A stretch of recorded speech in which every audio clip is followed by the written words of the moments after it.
Good afternoon,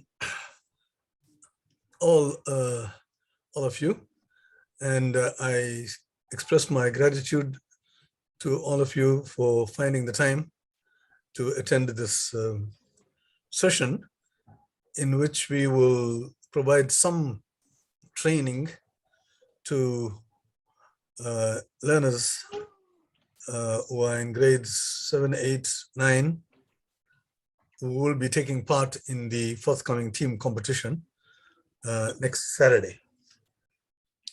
So this invitation was sent out by the South African Maths Foundation as well as the KwaZulu-Natal Working Group, and I am appreciative of their efforts in getting all of you together. Some very important ground rules before we start. Please put your microphones off. The microphone or the mic is on your bottom left-hand corner, and you need to tap it so that a bar goes right across it. There's a very good reason for that, because very often, even if one person is disturbed, the entire class gets disturbed, and that can be quite disconcerting. So please follow that rule. I can see exactly who is got the mic off, and if that happens, and it happens to our disadvantage, I might be forced to cut you off completely from the class. So I don't want to go that route. Okay, with that rather serious note, we'll get on to our business. I want to welcome those people who have been in my class previously. I recognize many names. We have been having these classes at different times, and I see some familiar names amongst you, and of course there are several other new names. Okay, I recognize Kiara Reddy, Sky Smith, and I think Rowan van Niekerk and others. Okay, now what we are going to do today is the 2021 paper, the paper that was written last year.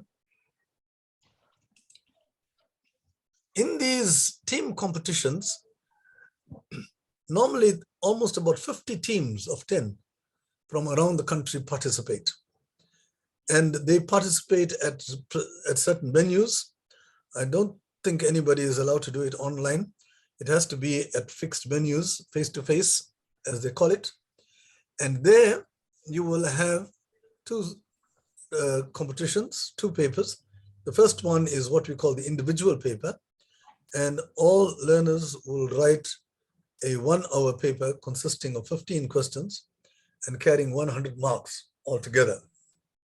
And the questions are divided up into different categories. I think 3-mark question, 5 marks question, 8 marks question, whatever. It's all multiple choice. You'll be happy to know. And then if you get it wrong, if you get a particular choice wrong, then you lose a mark. They'll give you a negative mark, a -1 mark for it. So guessing can be risky because you may lose a mark, but if you get it right, then you can gain quite a lot of marks. Okay, so that is how it goes. The individual question paper will be written in the morning, and in the afternoon, well, in most cases in the afternoon, the team paper will be written. Now, the team paper, a single question paper is given to a team of 10 people, and the team will decide on how they are going to solve those 10 problems. But you need to strategize well beforehand, because as soon as you get the paper, you have only 1 hour to answer 10 questions. And usually the team paper is very, very hard. So the best thing to do is to try to get maybe 2 or 3 questions right and put a lot of energy into those, and make sure it's absolutely right. Because even if the answer is very close to the correct answer, you will get 0 marks. That 100 marks for each question. So you have 1,000 marks for the team, and likewise 100 times 10 for the individual, which makes a grand total of 2,000 altogether. And then all the papers are marked right there at your center, and the marks are sent to some central point, and your team will be advised as to what your position was in the entire competition. It'll be online, and you can get the answer on the web. Okay, but that information you can get from your class. Okay, with those few words, I'm going to go on straight away to doing this. I wouldn't answer any questions right now. You can ask questions at some later stage after we finish. But in the meantime,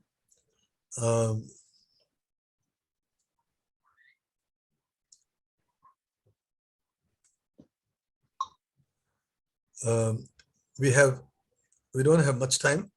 2 hours is, we will just be able to manage completing the paper. Might go a little bit longer. You are free to leave if you want to, but it's more advisable to be with us till the end. I might take a few minutes extra. Right, so here we go. This is the 2021 team junior individual paper. We have just one meeting, and we're going to try to finish these 15 questions. All right, so let's go. This is the first question. The question says,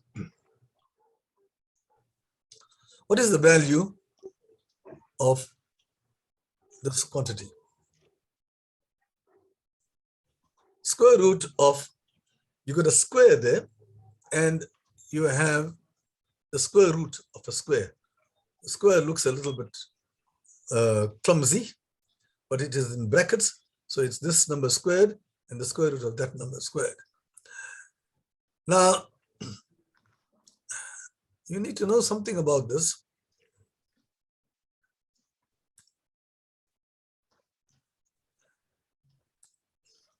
If I ask you what is the square root of 25, you will tell me the answer is 5.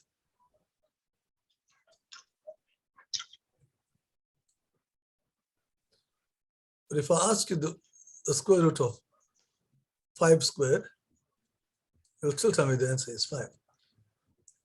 But what is your answer when I tell you the square root of -5 squared?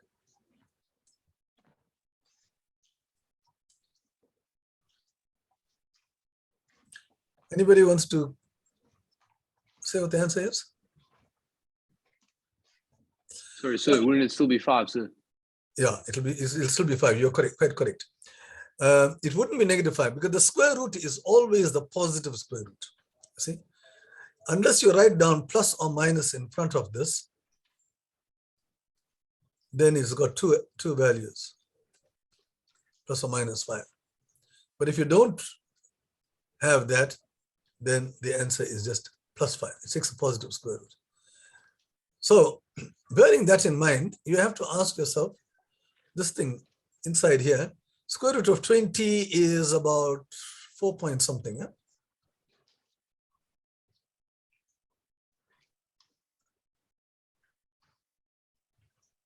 And so this part here is something like less than 4.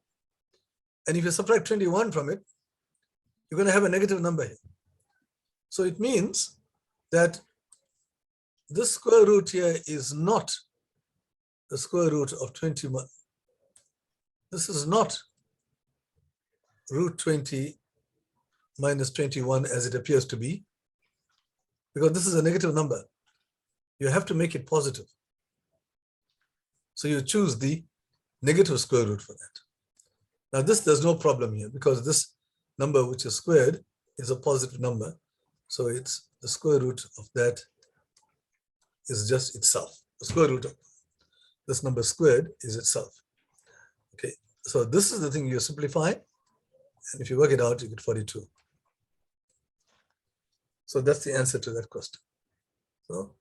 So this tests to see whether you understand that the square root is always a positive number. Okay, so the next question is,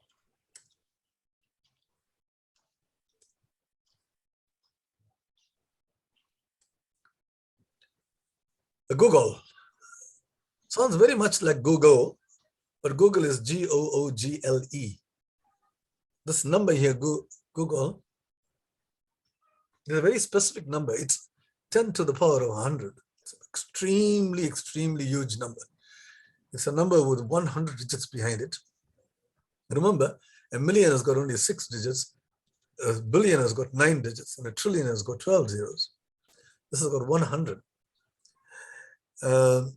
In fact, it is so big that this number is more than the number of electrons in the entire universe. That's how big it is. All right. It was named by a small child who was given this number with lots of zeros in it. The child looked at it and said, Google. So that is how it got its name.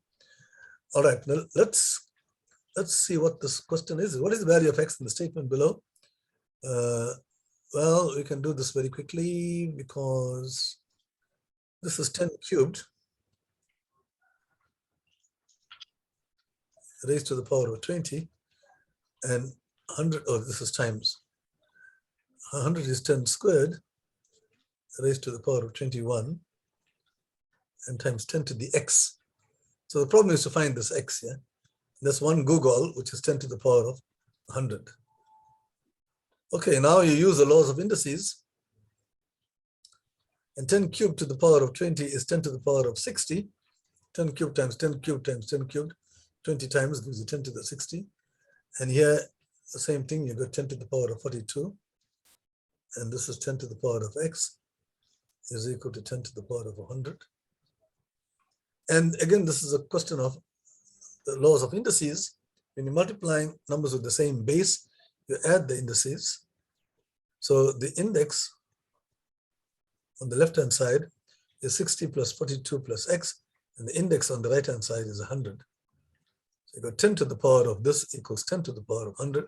So the exponents are the same, and you solve for x, you'll get x is equal to -2. All right, so this is a problem with a single unknown x, and the idea is to get to an equation. Well, there's already an equation there, and try to solve that equation. And this is a test on exponents and indices.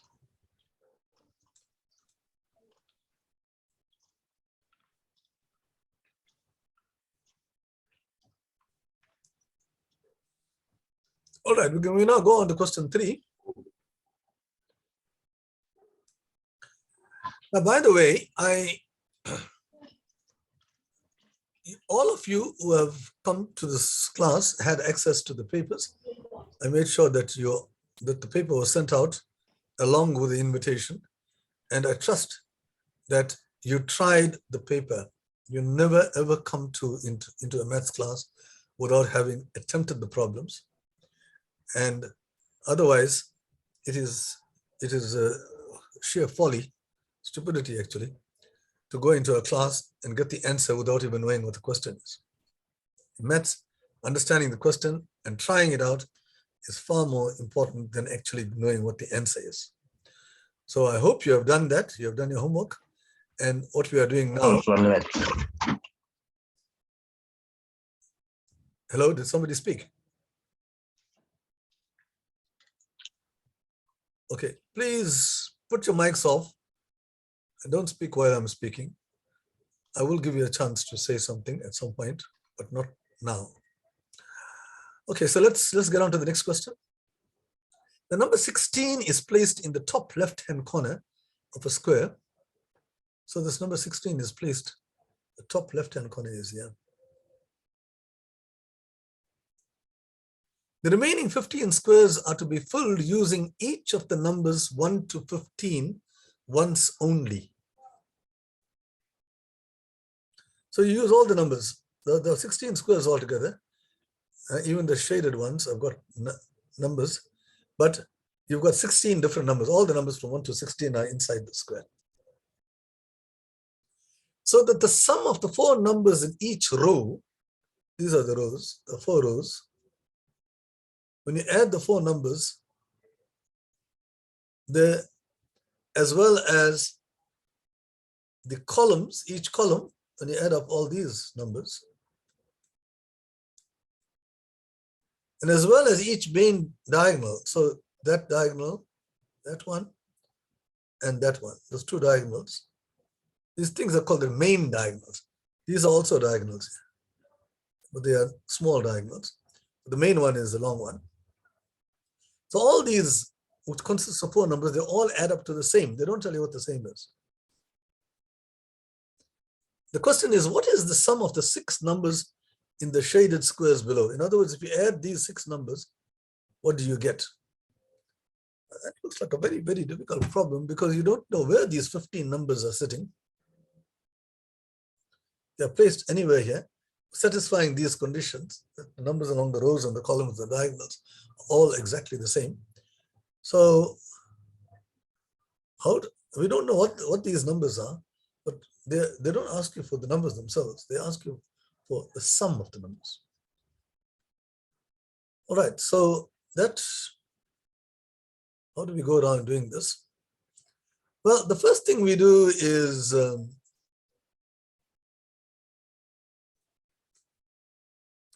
observe that we've got 16 numbers altogether.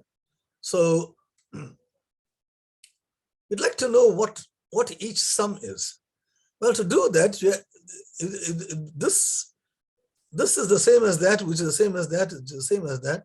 So 4 times the sum, whatever the sum is.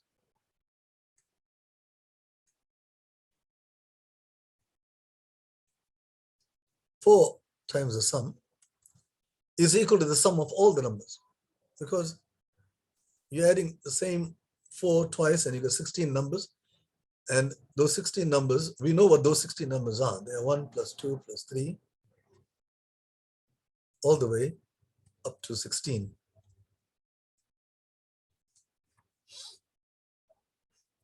Now, a very, very important fact, which all people who enter any competition, maths competition, they must know this fact, that when you add the numbers from 1 to any number, let's call it n, there's a formula for this.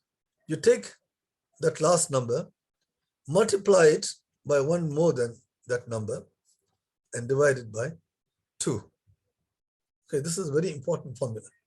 The sum, in words, the sum of the first, starting from n, 1, the first n natural numbers is n into n plus 1 over 2. So this, here you got the same thing, but n is equal to 16 here. So this is 16 multiplied by 16 plus 1 over 2. And when you work that out, you get 136. Okay, so when you add the sum 4 times, you get 136. So that sum must be equal to 136 divided by 4, which is 34.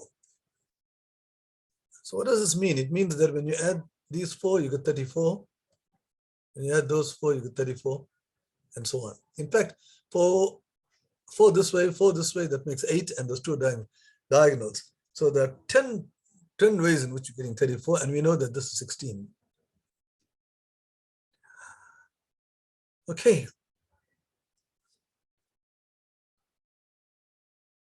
So we are asked to find the sum of the shaded squares. And that looks very, well, we can say that if we, instead of adding the shaded squares, I can add the unshaded squares, the white squares, right? Because I know the total sum is 136. If you add the whole lot, shaded and unshaded, I get 136. So if I know what the unshaded part is, then it's easy to work out the shaded part. I simply have to subtract it from 136. So let's try to work out the unshaded part, because that is certainly easier to do. And I'll tell you why now.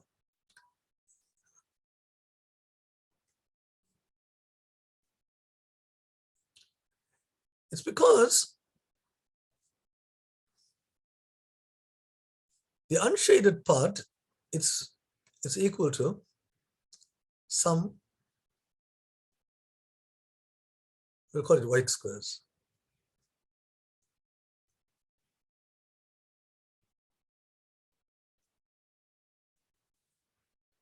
Now, watch. It is 16 plus, starting here. We don't know what these are, but we do know what they add up to.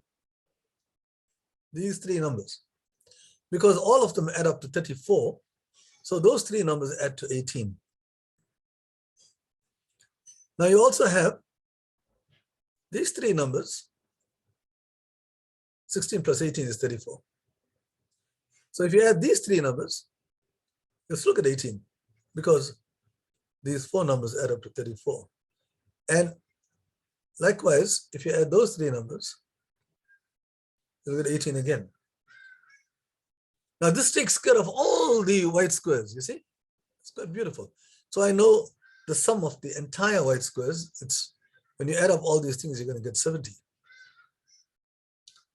So the sum of the white squares is 70. So the shaded sum, or the sum of the shaded squares, is the total number 136. That's the sum of all 16 minus the sum of the white squares. This gives you the shaded squares, and that gives you 66. So the answer to the problem is 66. That is what they asked. Very nice problem. It's not as if you require too much of mathematics, just common sense. And I mean, here in this case, you needed to know what the sum of the 16 numbers. I mean, even if you didn't know, you could have added the whole lot, right? It's quite a painful thing, but there are 16 numbers, and you could have got the answer as 136. But there's a quick way of calculating it. Okay, so that's the answer to question 3.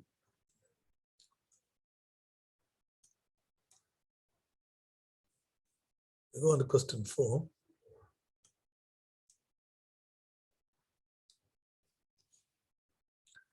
The sum of 2021 consecutive integers is 2021.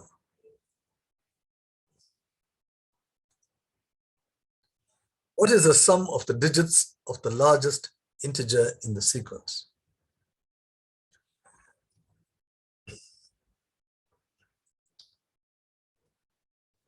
So what we have here is a sum of 2021 consecutive integers. It's just like what we had before, 1 plus 2 plus 3, all the way to n. They are consecutive integers. They are integers and they're consecutive because they're all next to each other. But in that one, the starting point was 1. Right? Here, there's nothing said about the starting point. We don't know what the starting point of these are. But the first number, the lowest number, we don't know. So we'll have to give it a name. Now, usually, what happens is the first, let me just tell you something about this.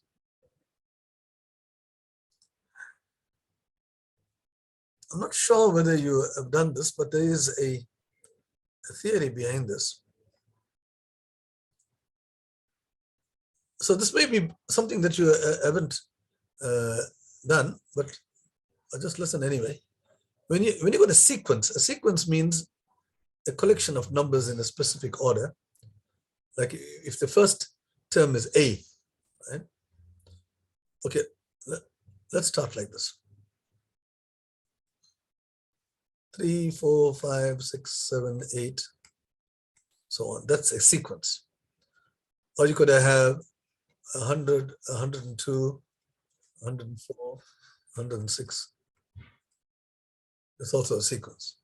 Or you could have had minus 35, minus 31, minus 27, minus 23, and so on. Now these are all sequences, and they all got a common property, although the numbers are different. The common property is that in each case, you're adding a fixed number to get the next number. Here you're adding 1. Starting from 3, you keep adding 1. Here you're adding 2. 100, 102, 104, and so on. And here, in case you didn't notice, you're adding 4. If you take minus 35, you add 4 to get minus 31, you add 4 to get minus 27, add 4, and so on. So whenever you have a sequence like this, where you add a fixed number, which is called D, right? Like now, if this the first number is A, then you're adding D to that to get the next number. And to get the one after this, you add D to this one. You get A plus 2D, and so on. Right? Whenever you have a sequence like this, a very specific sequence where you have what we call a common difference, because the 2 here is actually the difference between 2 consecutive terms. See? Here, the difference between 2 consecutive terms, taken from the larger minus the smaller, is minus 27 plus 31. It gives you 4. So that's what the D is. That is why you use the symbol D for difference. So such a sequence is called an arithmetic sequence. You will study this in grade 10 if you haven't done it already.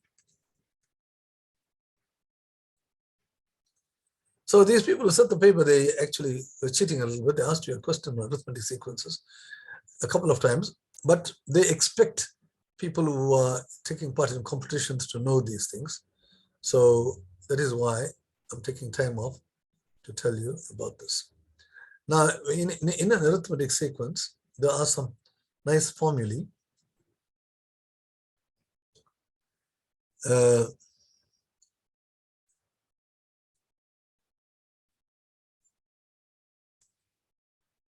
So when I say dot, dot, dot, it means I got first term, second term, third term. And then usually it goes up to a certain number of terms. We don't know. The number of terms is not given.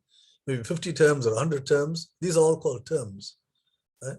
So you get maybe n terms. So what we do is we refer to the n term as t with an n underneath it to say this is the nth term. So this is t1, t2, t3, going up to tn. Okay. So this is the nth term or even the last term, the first term and the last term. Okay, so there are some formulae here, and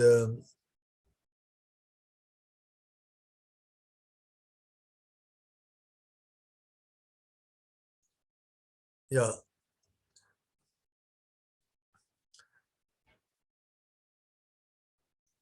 So when you add up all these things, when you add the sum, there are 2 formulae for that.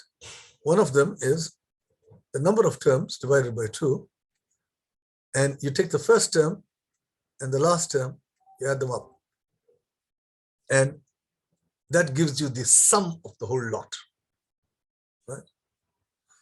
There is another formula which says you can calculate the nth term. That's not difficult to see because you can see the first term is A, second term is A plus D, third term is A plus 2D, fourth term is A plus 3D, fifth term is A plus 4D. So the number in front of the D is always 1 less than that.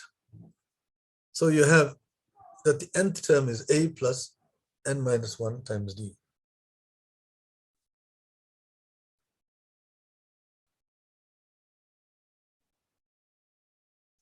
All right. And then, so you got these 2. And if you substitute for Tn in this formula here, if you substitute for the nth term, then you see that it's n over 2 into A plus this thing here. But then A occurs twice. So A plus A, like that.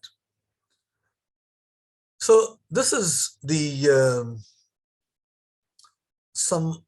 This is these are the formulae here. All right, so I'm going to go back to this question here. The sum of 2021 consecutive integers is 2021.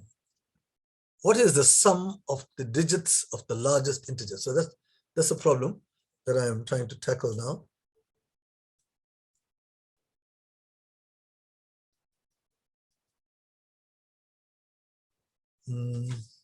Oh, okay. Okay, let me just go to a whiteboard to solve this problem. So I got 2021 numbers. We don't know what the first one is, but they are consecutive. So you are adding one all the time. So your D is equal to 1. Consecutive numbers, D equals 1. And you got 2021 numbers altogether. So the number of terms is 2021, N. The N represents the number of terms in your sequence. So it's going up to a certain last term. Okay. Actually, this last term, you can see it's A, the second term is A plus 1, third term is A plus 2. So this is the 2021st term. So that will be A plus 2020. It's right. It's one less than the position that it's holding. So the second term, you got a 1 here. Third term, you got a 2 here. So the 2021st term has got a 2020 there. All right. And they say the sum of all these is 2021. So in other words, when I'm adding all these numbers, I just told you that when you add all these numbers, the sum is equal to n over 2 into A plus Tn. Remember the first term plus the last term. We know what n is. It's 2021 over 2. A, we don't know what that is. It's unknown. And then plus the last term, as we saw, is A plus 2020. Okay, so that is the sum of all the terms in the sequence. And it is, we are told that that sum is 2021. So that's very useful. So you can see that this thing is equal to 2021. So you can divide by 2021. In fact, you can say 2021. If you simplify that, you get 2A plus 2020. Right? I'm going to multiply right throughout by 2. I'm not going to really get the answer because I can cancel 2021 on both sides. So you get 2A plus 2021 equals 2. So A, now see, now we can calculate the first term. Using this very nice formula which I told you, you can actually calculate the first term because it is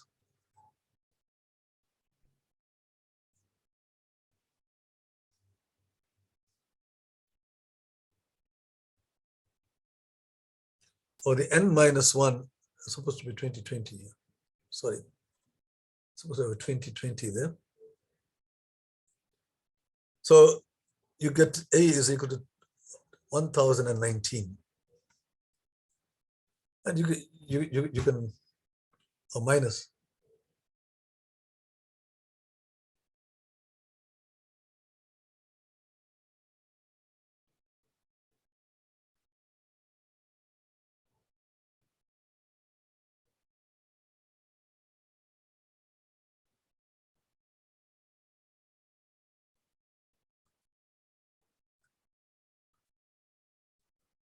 I think it's that. Okay, because if you divide by 2, you get A plus 1010 equals 1. So I divide right through by 2, so you have 1 minus 1010. So A is equal to minus 1009. But the question was, what is the sum of the digits of the last term? So we are concerned, always look at the question. The question is you want the last term. And now we know what the last term is because we know A. So the last term is the last term. A is minus 1009. And you're adding 2020 to it. And that gives you 1011. right? When you subtract 1009 from 2020, and they want the sum of the digits. So you have to look at very carefully what the questions are, right? Because usually the question is a little bit removed from what your calculations are. So as we see here, so the sum of the digits is 3. The sum of the digits of the last term. This is the last term. Got 4 digits. If you add them up, you get 3. And that gives you the answer to the question that we're looking at. Okay. So let's get back to our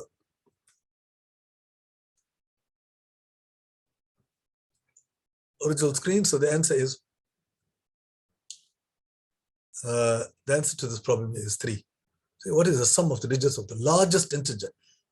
No, they didn't say last term, this is the largest integer, but you can see the largest integer will be the very last term.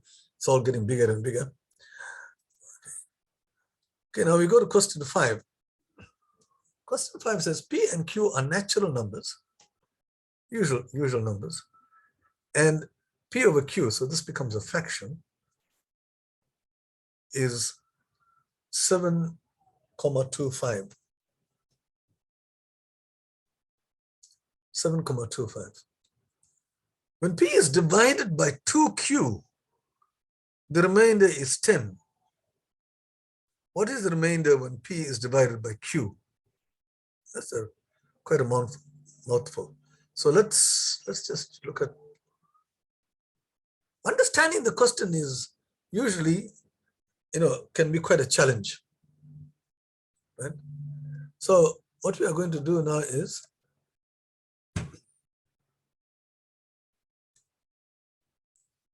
we know that P over Q is equal to 7,25. Let's write this as a fraction. So this is 7 1/4.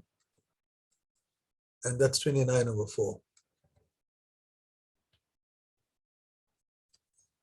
All right, so you might be tempted to say that P is 29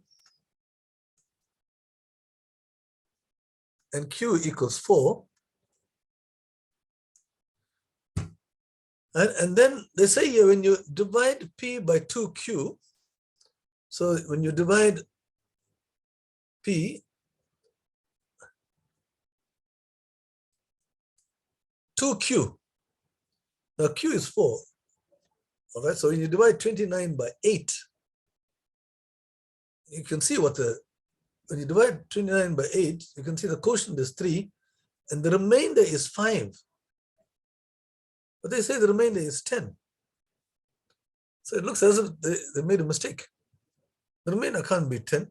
You can see it's 29 over 4. And when you put 2Q, so the remainder is 8. 8 goes in 29, 3 times 24, 8 3 is 24, the remainder is 5. The remainder is 10. So what went wrong? So what went wrong is that this P over Q, 29 over 4, you can't conclude that P equals 29 and Q equals 4. Very, very important fact. Because you can multiply this thing by anything you like, it'll still be the same. I can double it, but I must double the bottom. These two are the same. So how can we say P equals 29? We could have had P equals 58 and Q equals 8. Or if you triple it, you get 87 over 12. Right? Or you can multiply this by anything you like.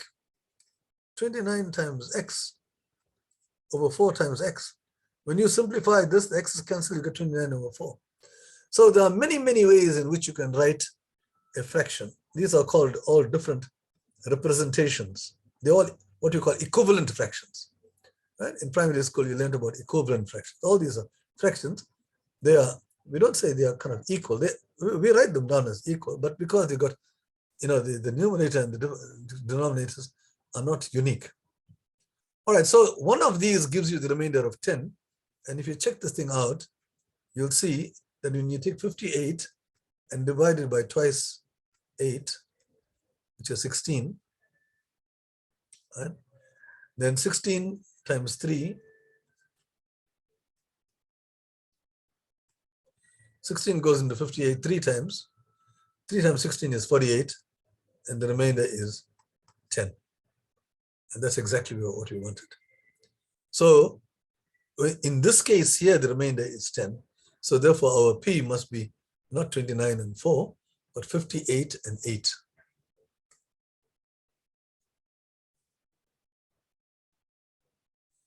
So P and Q are actually 58 and 8 because it works.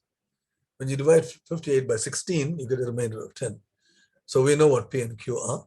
They say, what is the remainder when P is divided by Q? Now you can see, I know what P is, what Q is. You divide this, 8 sevens are 56, and the remainder is 2.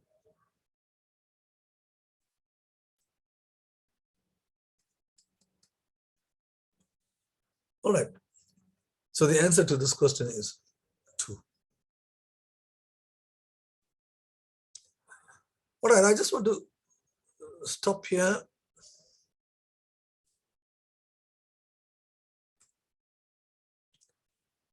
Oh, so our numbers have expanded considerably. Welcome to all those people who came in after I started. I'm happy to see we've got a very large number. Congratulations to all of you for having been selected to participate in the team competition. Quite a prestigious competition, and to be chosen by whoever selected you, it's quite an honor, because you got a team of 10, and usually there's a lot of fun. They'll give you a t-shirt, and if you're lucky, they'll give you some snacks and so on and so forth. And you write 2 papers, one in the morning and the other presumably in the afternoon. The one you write individually, and the other one you write it as a team of 10. Everybody gets together and they pull their heads together to solve the 10 problems. All right, that's just a quick review of what goes on. Okay, so we are doing the 2021 paper, last year's individual paper, right? And we are now in question 10. Let me see, I've got a couple of people who are chatting to me. They may have a question or so.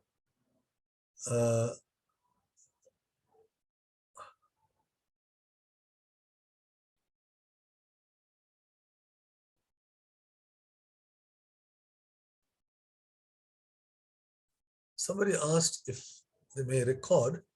I thought I was recording, but let's see.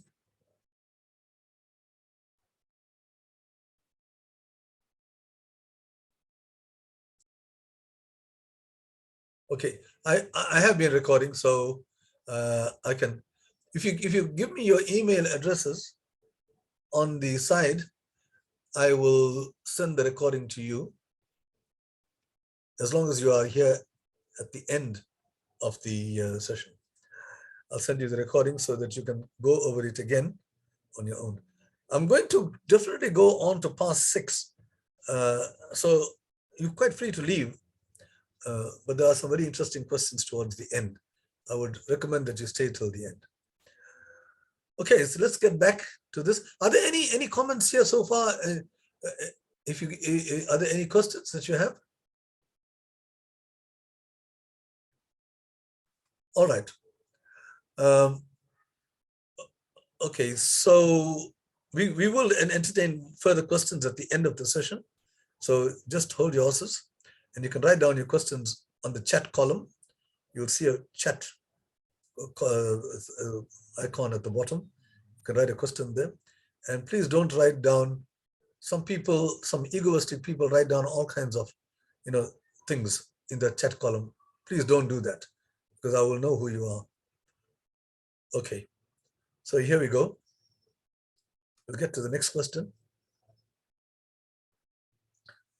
The next question is, I'm not sure what number we are at. I think it's question 6. Yes, it is question 6. Okay.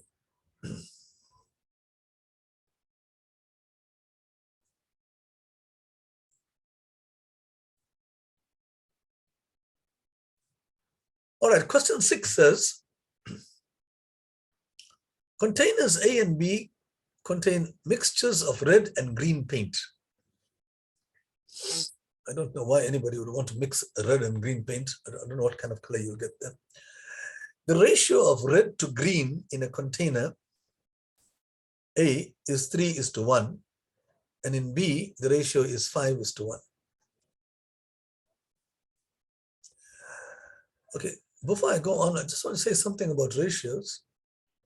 It's very important.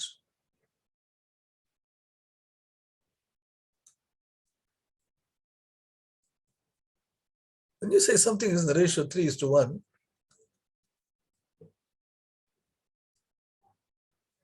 it's the same as 6:2, is the same as 30:10.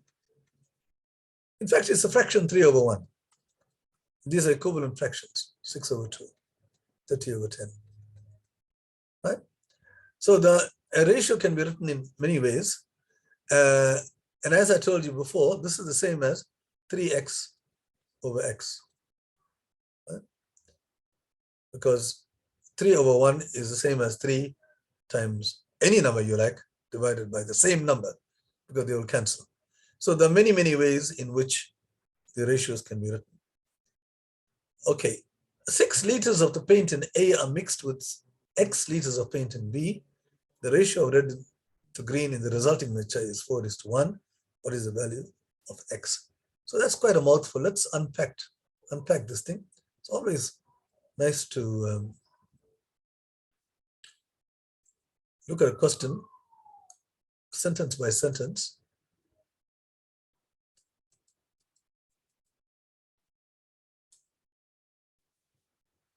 And see what's going on. Okay, so you got 2 containers. So let's draw the containers so you have some kind of a picture of what's going on. You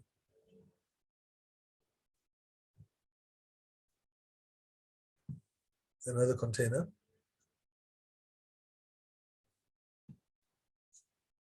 And they call these containers A and B.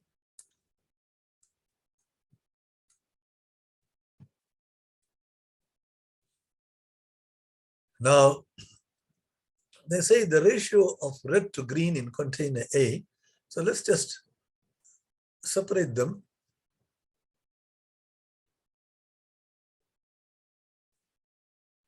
Although they are mixed, but we can just regard the red sitting on the top.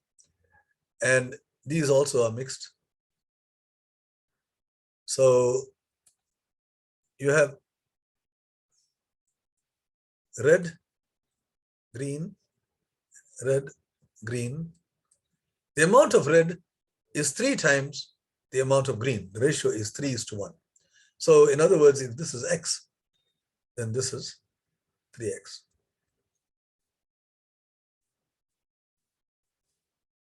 Okay. And likewise, if this is Y, this is 5Y. Right? Because the ratio of red to green in container B, red to green, is 5:1. Okay, now they say 6 liters of A. Oh, there's an X here. Maybe I shouldn't use X.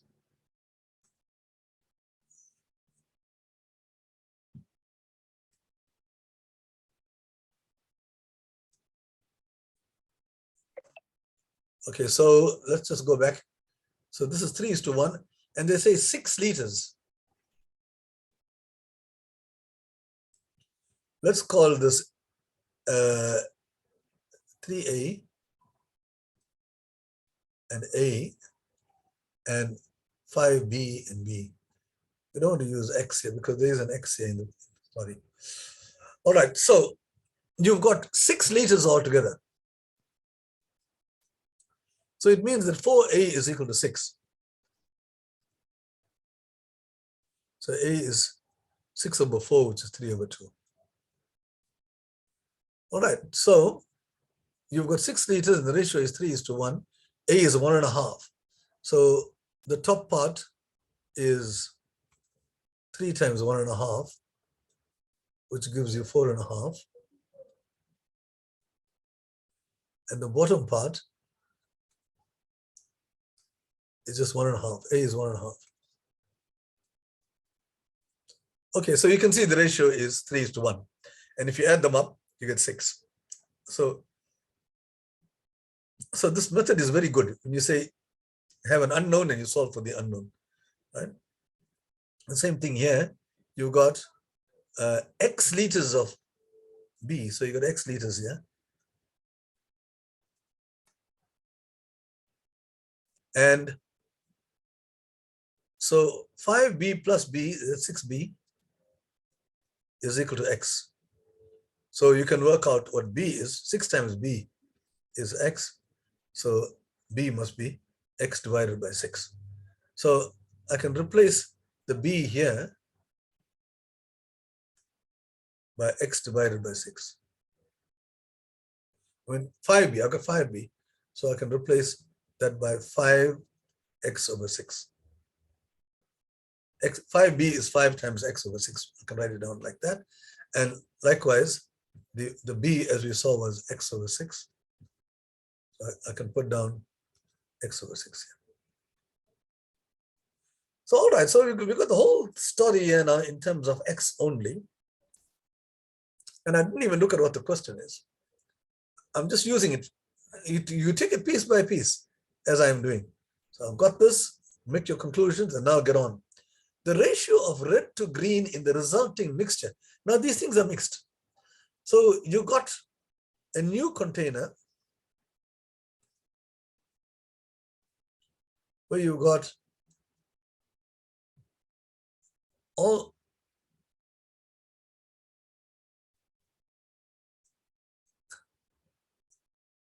these things, they are put into this into the single container here. Now in the new container, how much of red do you have? See? Well, you had 4.5 here and you had 6 there, so now you got 4.5 plus 5x over 6. That's the amount of red you've got in this last container. And here, the amount of green you've got is you had 1.5 in A, you got x over 6 in B. So the total amount of green in this mixture is that. And the ratio of red to green in the resulting mixture is 4:1. So in other words, this over this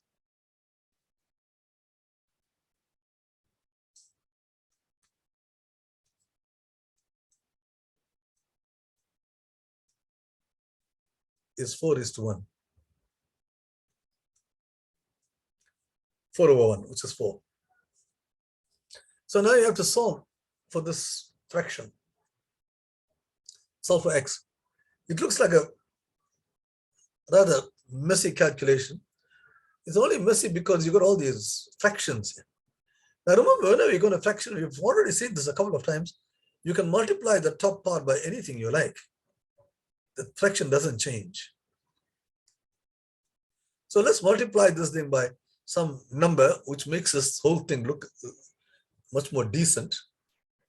And the nice number to choose is 6, because when you multiply the top by 6, it'll get rid of all the fractions. So let's multiply the numerator by 6, but then you also have to multiply the denominator by 6. And so we multiply this by 6, you have 6 times 4.5 is 27. 6 fours, 24 plus 6 halves is 3. 6 times 5x over 6 is just 5x. 6 cancels. 6 times this, 6 plus 3 is 9. If you don't like that, it's 3/2 times 6. 2 goes into 6 3 times. It's 3 times 3 is 9. So 6 times 1.5 times 6 is 9. I can just say 6, 1.5 is the same as 3 3s, which is 9. So multiply this by 6, x. Don't multiply this by 6 now. You're only simplifying this fraction here. You can multiply the top and the bottom by anything. So I'm just replacing that thing by this. So this still remains as 4. Now we can cross multiply and you can get a nice answer. 27 plus 5x is equal to 4 times.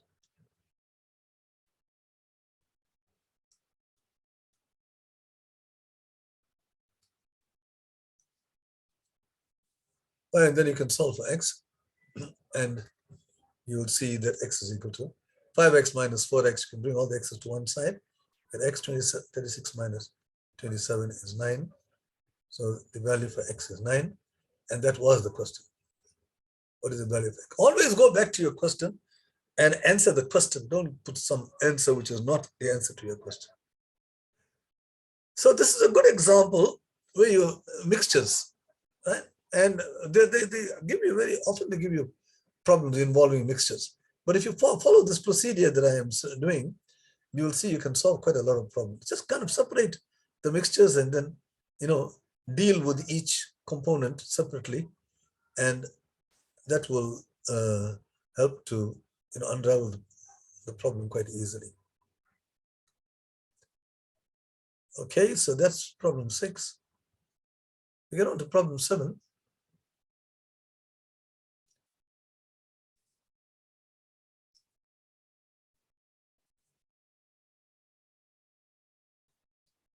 Right, before going on to problem 7, I want to tell you some important things about counting.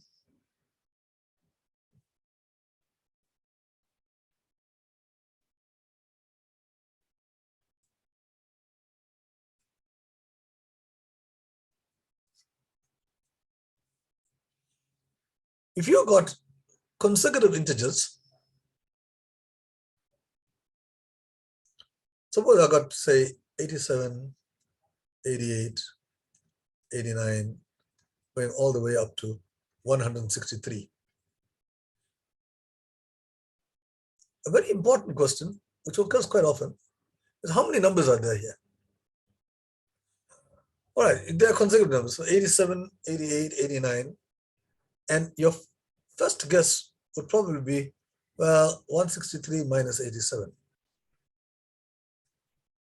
and that's 76. You might say there are 76 numbers here. And unfortunately, that is not the correct answer.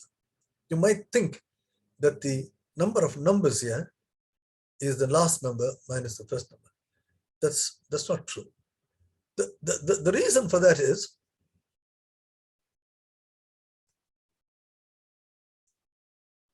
this 163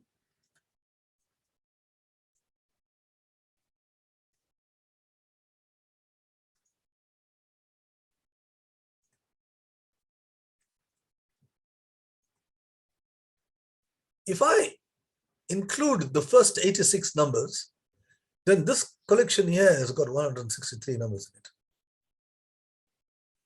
So the number of black here is actually 163 minus the red.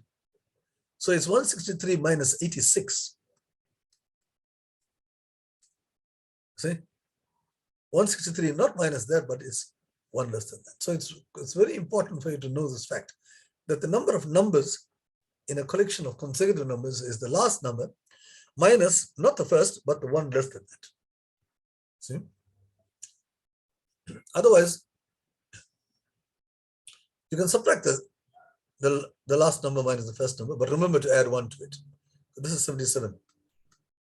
So you can take your answer and add 1 to it. So it's really 1 plus that. See? Gives you 77. All right, so that's an important fact that you have to remember. How many numbers there are in consecutive numbers. And another useful fact, which I find, which not many people know, but I use it very often. It's this one here. It's the same kind of a question, but you ask how many numbers are there in an arithmetic sequence. If you got, for instance, if I got 27, 32, or 33, 39, see, 45, and you go on, and they tell you what the last number is, maybe 189.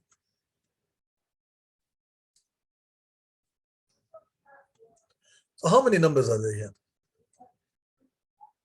How many? In mathematical language, you ask how many terms. Each one is called a term. How many terms in the sequence? This is called a sequence. Now I find it, I've got a very nice formula for that. It's just like the last one.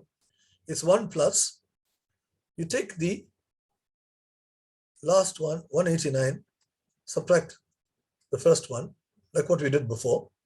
But now we divide by the common difference. Because this is an arithmetic sequence. Right? The question is about arithmetic sequence. So you're adding 6 all the time, you can see. So you're adding the same number. Earlier on, we spoke about this, the same number, and that D is 6. So you divide the last one minus the first one, but divide it by the common difference, the D. And that will tell you how many sequences, how many numbers there are altogether. And the answer is 28. So you see, without even knowing what these are, you can say there are 28 numbers. We're using this very simple formula. I use this many times. 1 plus, last one minus the first one divided by the common difference. Okay, why do I say all this? Because I've got this question here. You can solve it very easily if you knew this fact. You could have done it the other way as well. But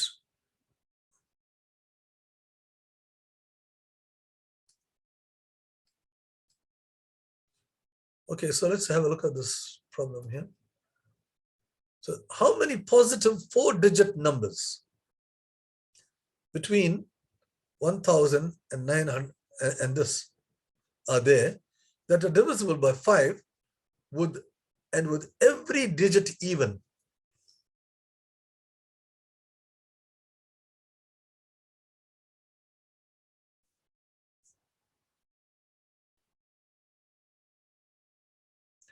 Oh, I thought, okay. What I told you now doesn't apply to this. Sorry about that. Now they say every digit is even. So what does this mean? How many 4-digit numbers, integers, are there with every digit even? So 1,000 is not allowed. So in fact, it cannot start with 1.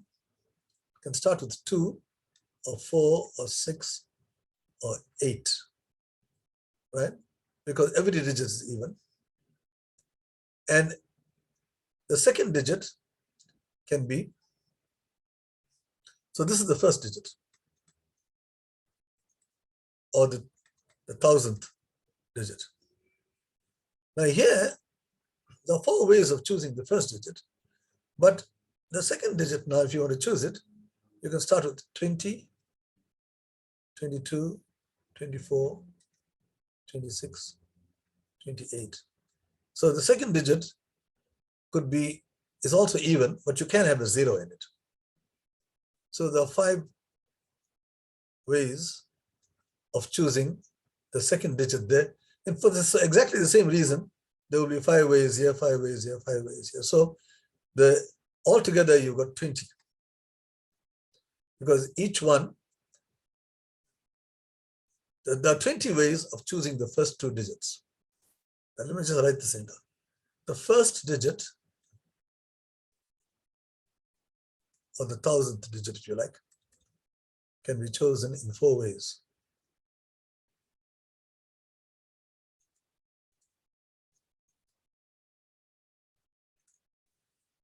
Because all the digits are even. The second digit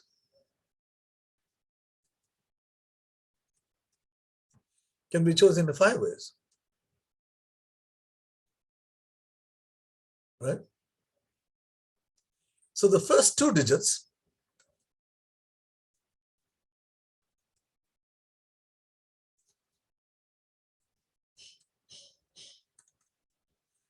can be chosen in 20 ways. Because for each choice, for 2, I've got 5 ways of choosing the second digit. Likewise, I got here 40, 42, 44, 46, 48, and so on, 80, 82. So there are 20 ways. For each of these choice of these 4, there are 5 ways of choosing the second digit. Right. Now, if you look at the third digit can also be chosen in 5 ways.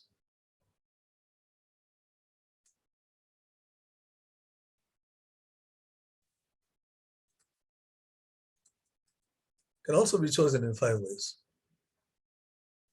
But now we want to know what is the first 3 digits.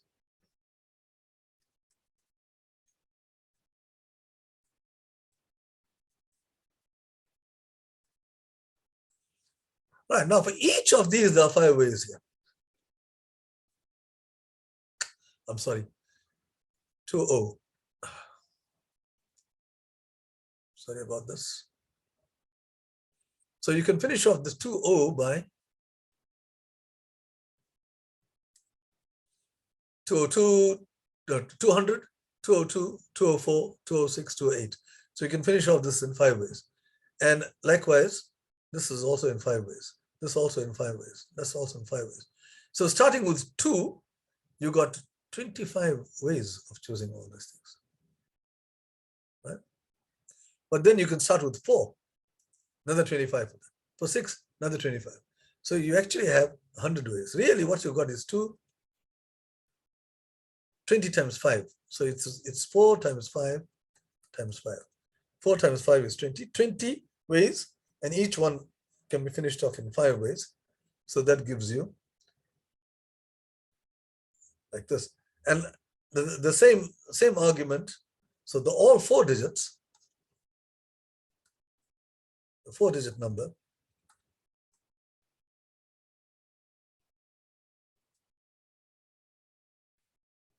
can be chosen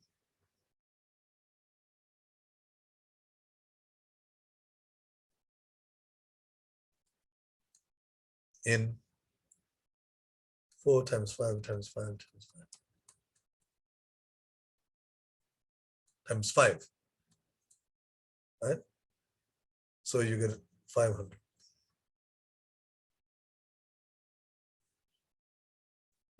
Now, all this was actually a waste of time because I forgot to read the last part.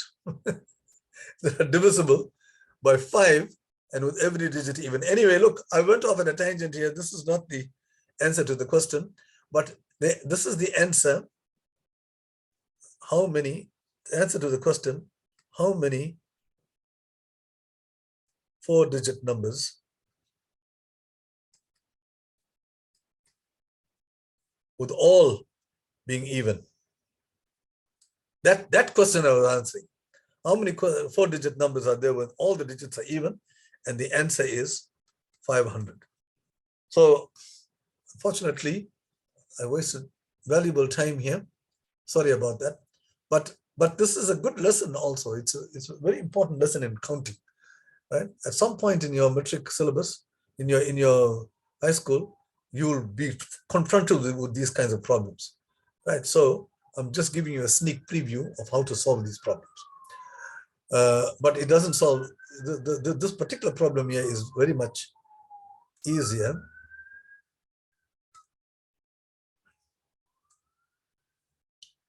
And what I told you earlier does apply.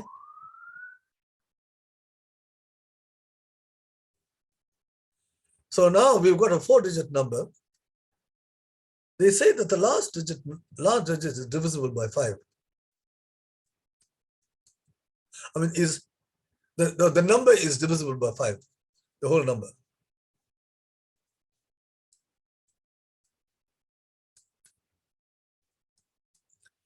All right, so you're looking at 4-digit numbers. If this number is divisible by 5, the last one is either 5 or 0. It can't be 5 because all the numbers are even. So the last one is 0. So we've got the last digit is 0. So you're starting from 1,000. The last digit is 0. So you got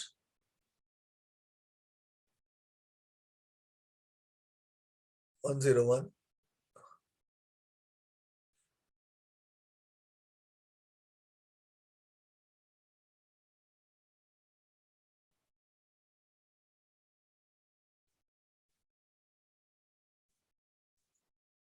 Sorry, let me just go and look at the question again.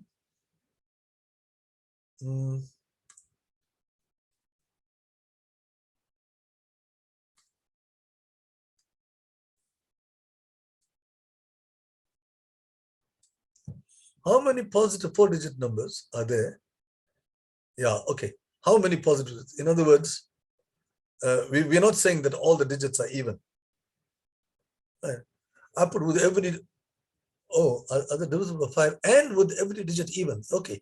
So you want all the digits to be even. So the last digit will be 0. So the answer is, okay, so the way to do this is the following.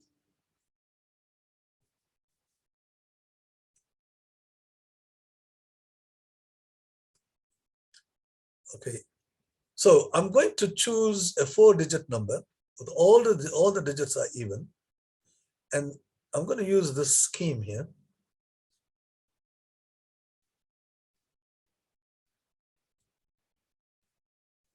I'm going to put stuff inside this,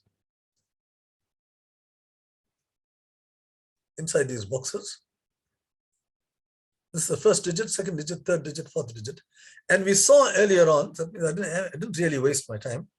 We saw that the way to solve this problem is to say, how many ways can this digit be chosen? How many ways can this digit be chosen?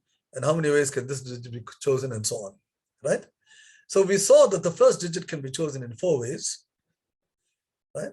And the second digit, we saw it can be chosen in 5 ways.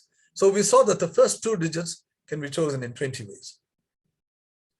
And likewise, once you choose these first 2 digits, there are 5 ways in which you can choose the third digit. So for each of these first 2, you got 5 ways of choosing the third digit. And we saw that you have to multiply the whole lot because each one has got 25, as we saw earlier on, ways of finishing it off, and the 4 ways in starting it. Right? But there's only one way in which you can finish off this last one, because that has to be 0, you see. The last digit has to be 0. It's an even number and it's divisible by 5, so it has to end in zeros. So the answer is 4 times 5 times 5.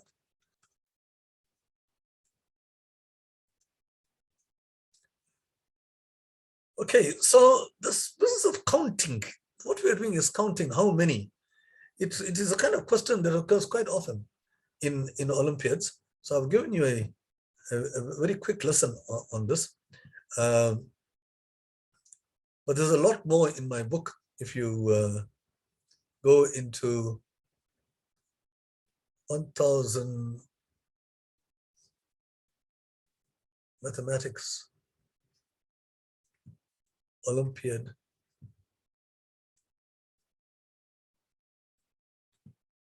problems with lessons and solutions. I got lessons and solutions to all these 1000 problems. It's a book I wrote recently. It's a big book, 637 pages. But if you if you can get this book, I'm not trying to advertise it. You don't have to get it. But I'm just saying, in this book, there is a whole lesson on counting, on how to count. So if you want to know everything about counting, you can get to that lesson and you'll learn a lot about counting. This is one of the things, one of the ways of counting, the way we just did it now, 4 times 5 times 5. Okay, but there are many other ways where you have to calculate how many there are and rules to them. Okay, you can get this book from the SAMF website.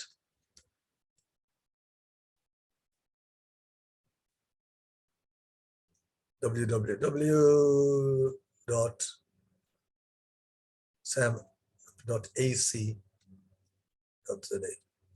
Okay. It'll be you guys are still in the junior session, and there's a good chance that you're even grade 10 and grade 11 you'll be still doing Olympiad problems. So it might be quite useful for you to have this sort of encyclopedia of problems which you can tackle. And anyway, if you like mathematics, you will enjoy this book because there are problems of all different shades there. Okay, let's just get back to this.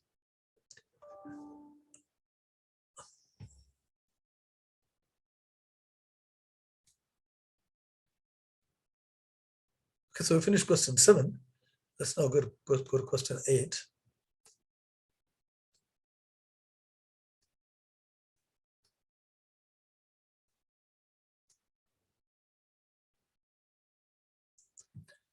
All right, the next question is, how many positive integers less than 2021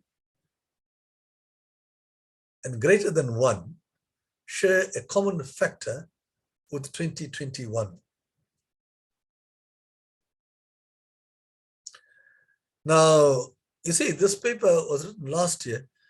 Every year, whenever you have the people who are taking part in competition, maths competitions, should know what the factorization of their year is. So in this case,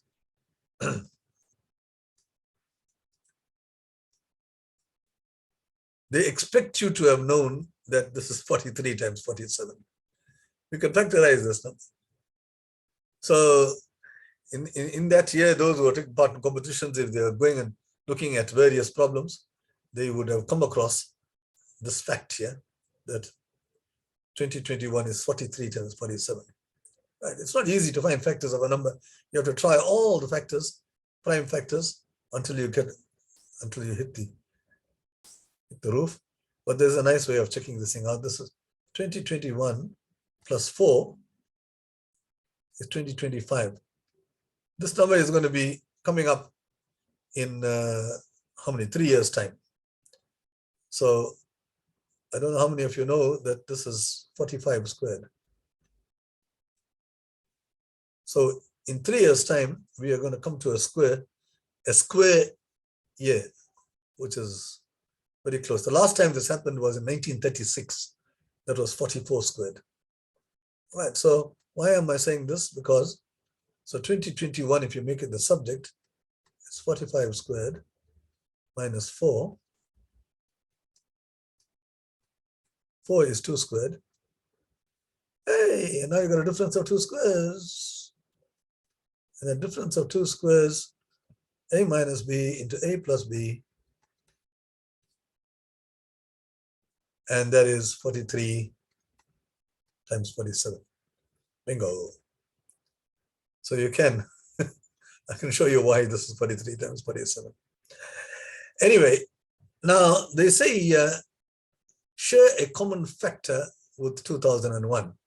You need to know what the factors are so that you will know which numbers share a common factor. So one of the factors of 2021 is 43. So 43 and 2021, they share a common factor. And that's greater than 1. Because 43 goes into this, 43 goes into that. So that is a factor which is common to both of them. But the same thing happens with the multiples of 43. 43 times 2. Right? Whatever that is, 86 it is. But this one here will show a common factor. This 43 goes into this, 43 goes into that as well. But you can do this to any multiple. And going all the way up to 43 times 47. You have to stop there because they say less than 2021. Actually, it's less than 2021, so you go up to 43 times 46. All right, so all these numbers, these are all multiples of 43.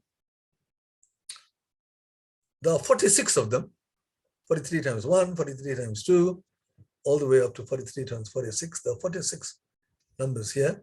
They share a common multiple, a common factor with 2021. But remember, I told you 2021 has got another factor, 47.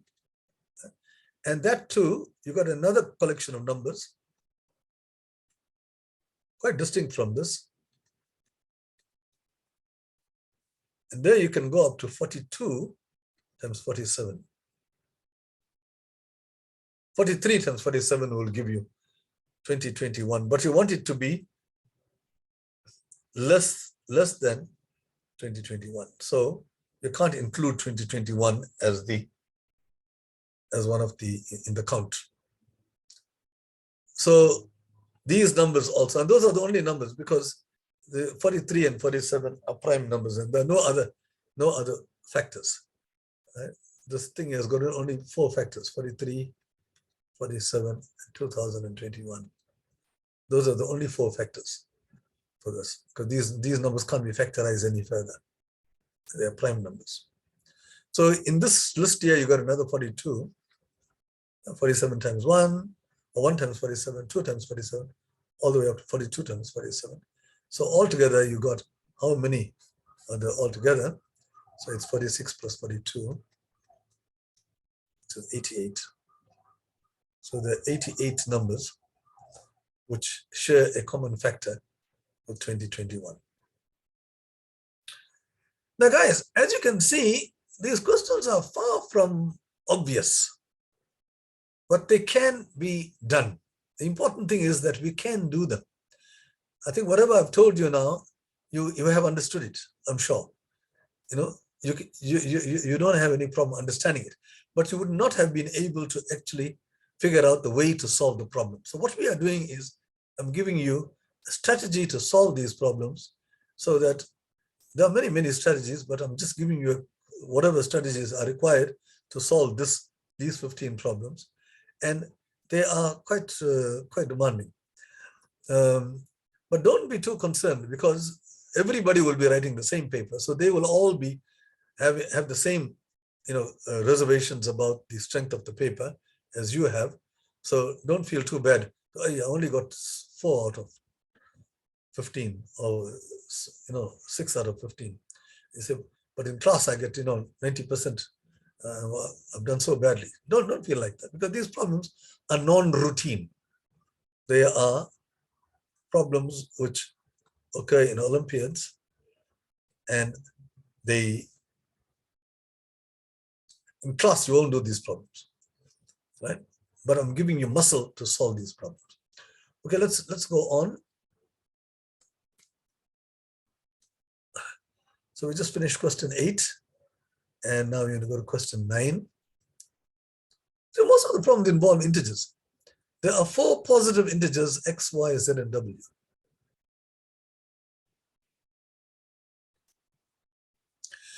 The ratio of w to x is 20:21.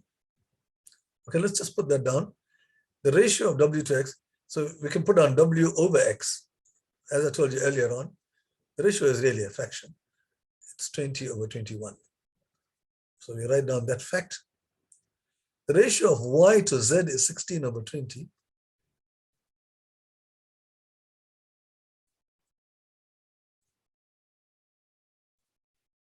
Why this is 16/20? You could have made it 4/5, because you can cancel the 4s in both cases. That's y to z, so it's y over z. And the ratio of z to x, so it's z of x, is equal to 1/6.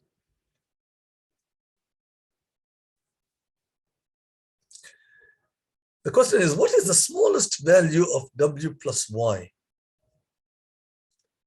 So you got we got 4 unknowns,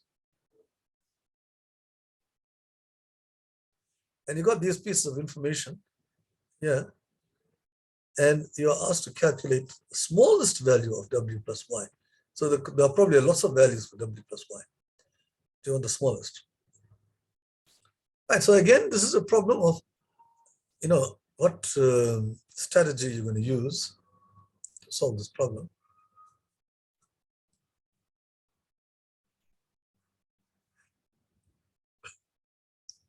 Now, it would seem to me that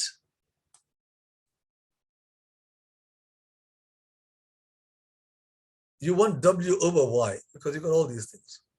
So the first thing we'll do is, let's try to see whether we can calculate w over y. Right. Now to do that, I've got w over x.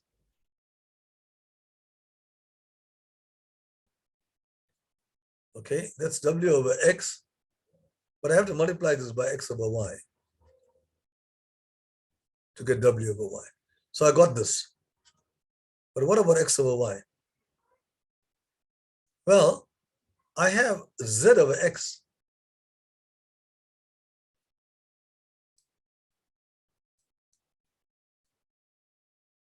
So instead of putting, I can work out Z over X. So why don't I put, instead of putting X over Y, I'll put X over Z times Z over Y.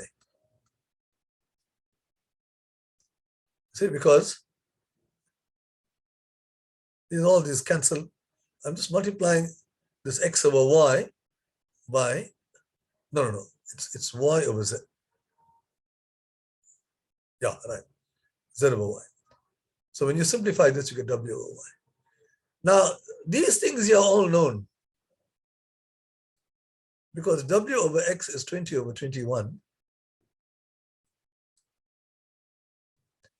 X over Z, Z over X is 1 over 6.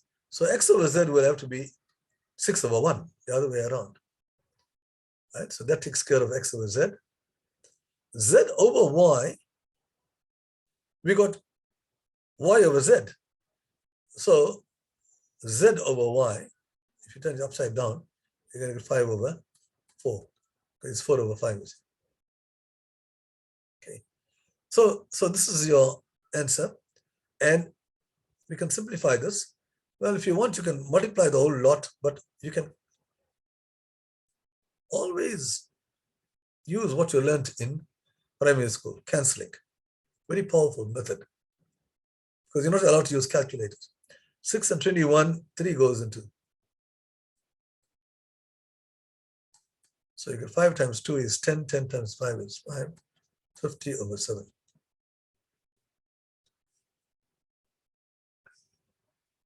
Now, we saw that this can also be written as 100 over 14, 150 over 21, and so on.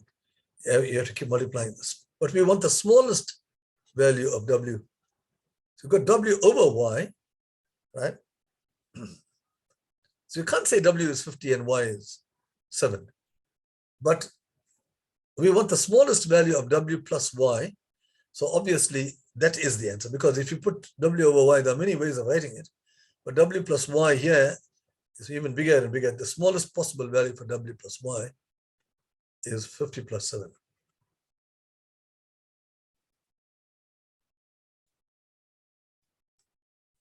Which is 57. Oh, 57. So that's the answer to this problem. You see, again, it's a question of deciding how you're going to solve this problem. So if you take all the information and you put it down neatly like this, then you see that it's natural to work out W over Y because you can calculate it using these fractions, but you have to divide and multiply by the same quantity, right, to preserve. Because this thing here, the X is cancelled, you get W over Y. So,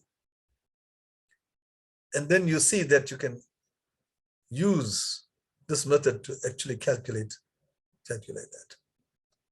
There are other ways of doing it, which is a little bit more complicated.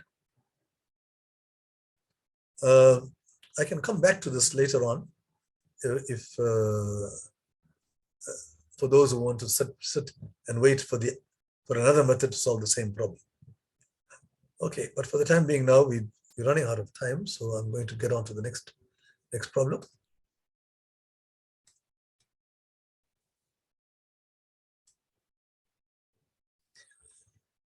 Right, question 10. This is quite a long story here. Adam and Betty travel from Adam's house at the station to Betty's house. I'm going to use this other screen. I hope you can read this thing. I think you can.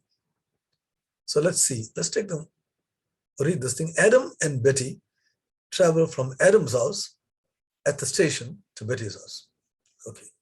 Let's take that fact and put it in the form of a diagram. So you got Adam's house.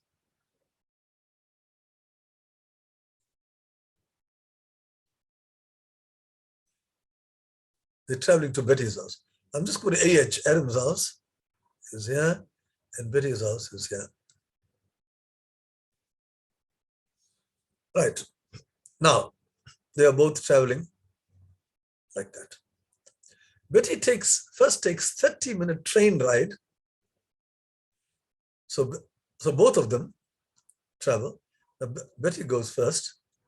She doesn't go first. They both go at the same time. They say, yeah, Adam and Betty leave at the same time here, you see. Okay, so Betty, she travels by train and she takes 30 minutes. So let's have a look at Betty's story.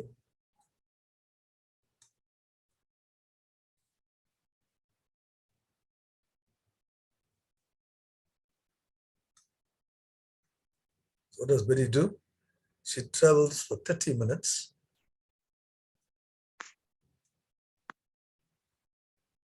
Betty takes a 30-minute train ride. So she travels by train. And then from there, the 30-minute train ride, and walks the remaining 1 kilometer. So she walks the remaining 1 kilometer to her house. It's 1 kilometer. At 5 kilometers per hour. So we can calculate how long it takes her to do the walk, because you got 30 minutes here.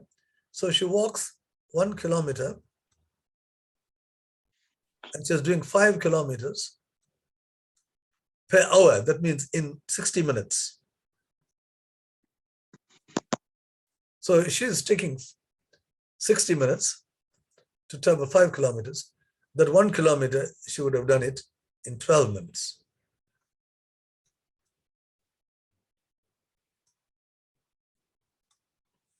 So, in other words, Betty would have taken 42 minutes altogether to get to her house. Right? So we're unpacking this problem here piece by piece. I've just stopped here now. I'm not reading the whole problem because it looks very complicated.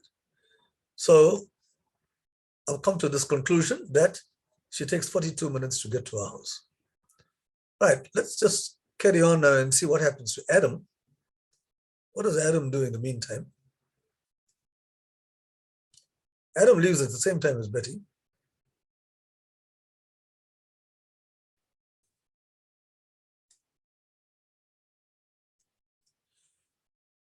Right, Adam and Betty leave at the same time from the station, and Adam drives a car by road. And the road is 84 kilometers long.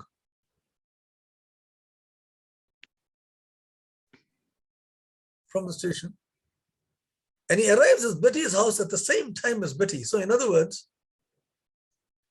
he reaches Betty's house, he travels 84 kilometers altogether. It's a long distance. 84 kilometers, right? And he reaches there at the same time as Betty. So it means that he took the same time as Betty. So Adam also took 42 minutes. So they both left at the same time and they reached their destination at the same time. So Adam, he covers 84 kilometers in 42 minutes. And the question here is, how fast does he drive? Right, now we are already there, because if he traveled 84 kilometers in 42 minutes,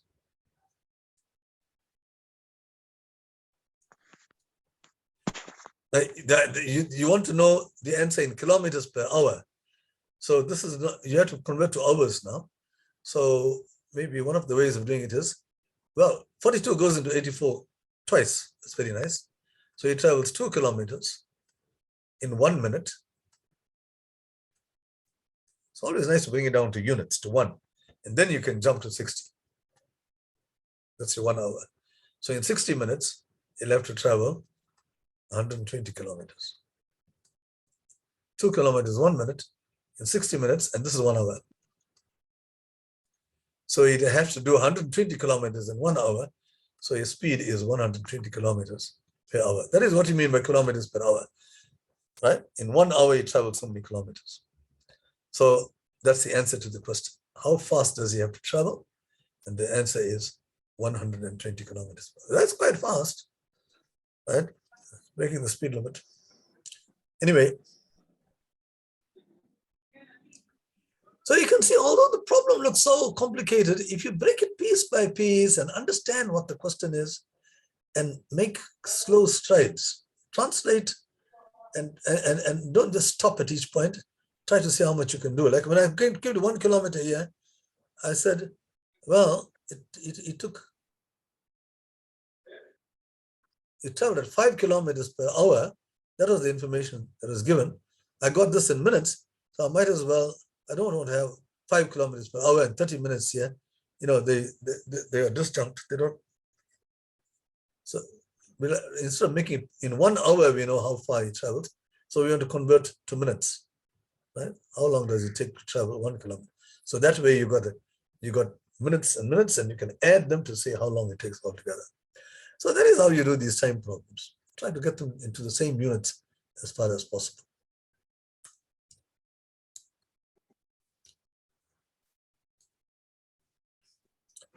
Okay, so the next problem, when a positive integer n is fed into a machine called the Collatz machine. Okay, I'm not going to, I'll explain to you what this is.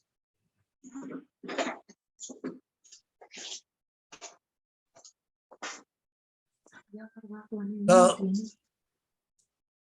this is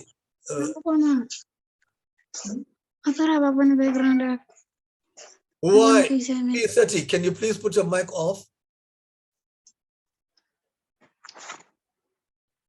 Thank you. This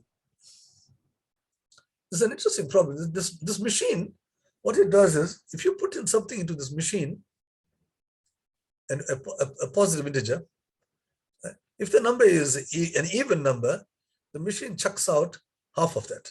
Now that becomes a whole number because it's an even number. Yeah. And if you put in an odd number, then what it does is that it works out 3n plus 1. In other words, you triple it and add 1. So an odd number makes this number quite large. But you'll notice that if the number is odd, then 3 times that number is also an odd number. If you add 1 to it, this entire thing is 1 plus an odd number, so it becomes an even number. Now what happens is, now you take the same number and you plug it back into the machine. And you keep taking your answers and plugging it back, right? So the question is, you're starting with 42. If you plug in 42, right, and you keep putting it back into the machine, how long would it take you? How many steps would it take you to get to 1? So if you put 42 into the machine, that's an even number. So what comes out? Half of it. All right, so now you take 21 and you put it back into the machine, but it's an odd number. So it means you have to multiply this by 3, which gives you 63, and add 1 to it. Right? 3n plus 1. 3 times, the rule is you take your n, your odd number, you multiply by 3, you treble it, and add 1 to it. So you treble 21, you get 63. So this is what comes out from the machine. Now from this point onwards, it's easy because this is even. 32, this is even, this is even, this is even, that's even, and it comes down to 1. So they ask you how many steps are needed for the input n equals 42 to come to 1. You can count the steps: 1, 2, 3, 4, 5, 6, 7. So the answer is 7 steps.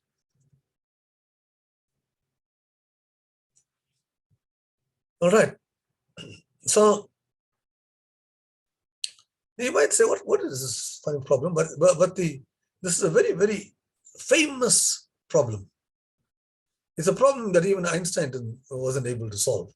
And I'll tell you what the problem is. The problem is that it's called the Collatz. The person who put forward the problem was this chap called Collatz. He conjectured. He said, prove that no matter what number you put inside here, what integer, it will always finish off at 1. By this process, like we saw in 7 steps, it came to 1. And if you try some other process, you will see you have the same kind of a thing. Like for instance, now if I took, if I started with, say, 23, I'm going to go very fast. Right? Triple it and add 1, 70, 35, 106, 53, 160. I'm trebling in add 1. Now I come to 80, 40, 20, 10, 5. 5 goes to 16. It's odd number. 8, 4, 2, 1. So you can see from 23, you can get to 1 by quite a few steps, right? But you landed up at 1. So that's conjecture, right? So some of you guys, you can try to solve this problem. You'll become even more famous than Einstein. All right. So maybe, who knows? Maybe in many years' time, one of you will solve the Collatz conjecture. Many people have tried it, but it's still unsolved. Okay, the next problem is 7 cubes with volumes 1, 8, 27, and so on, cubic units, are stacked vertically to form a tower in which the volumes of the cubes decrease from bottom to top. Okay, now instead of reading any further, let's just look at these numbers. These numbers are all well-known numbers. This is 1 cubed, 2 cubed, 8, 3 cubed, 27, 4 cubed, 5 cubed, 6 cubed is 216. Remember, that's useful. 7 cubed, 343. It's nice to know the cubes. I know quite a few cubes. So 8 cubed is 512, 9 cubed is 729, 1,000, 1,331, 1,728, and so on. So it's nice to know a cubic number. All right, now these cubes have got these volumes. So let's have a look as to what a volume is. So you got a cube. All the edges have got the same length.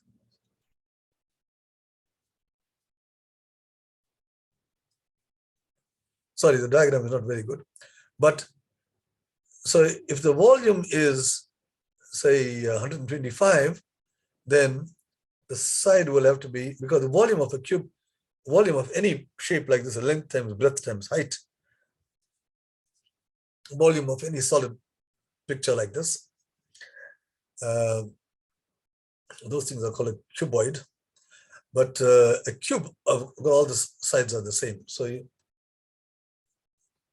a cube whose the sides are 5, 5, 5, that has got volume 125.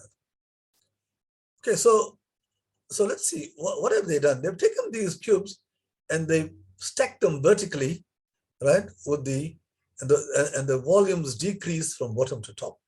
So I'm just going to go to the next page and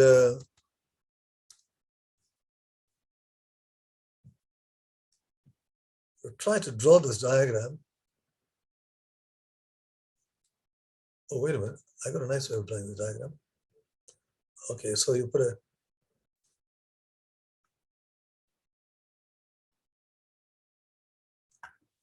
right. So you've got a cube like that, and then that's right at the bottom, and then you've got another one above it. Let's finish off the cube.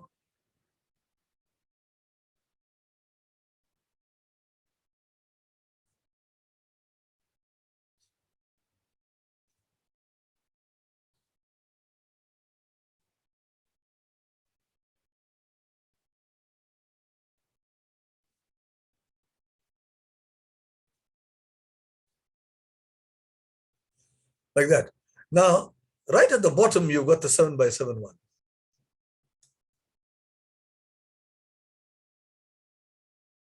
The 7 cube, right? Then above that, you got the 6 cube. Okay, so that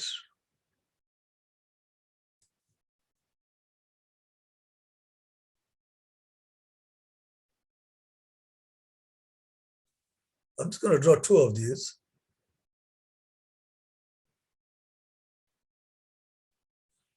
And then you got going up like that.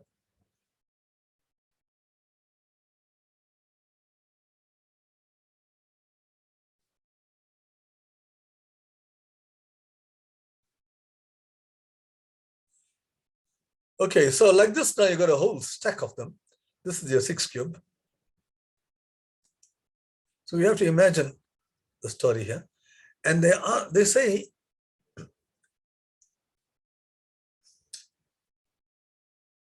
except for the bottom cube, the bottom face of each cube lies completely on top of the cube below it, as you can see, right? And then you got a third cube, the 5 cube, let's call it the 5. The 5 cube is above that, the 4 cube is above that. So they're all stacked to make a small little guy sitting right there at the top. This is the 1 cube. Okay. Now the question is, what is the total surface area of this tower, including the bottom face of the bottom cube? So now you have to figure out, there's so much of areas here, the surface area. All these you're going to add, all these you're going to add.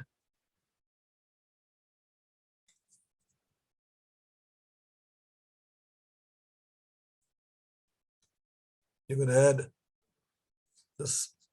that face, that area of that. This face here you can see is going to be 7 squared. It's a square, and so on. The bottom face you must add.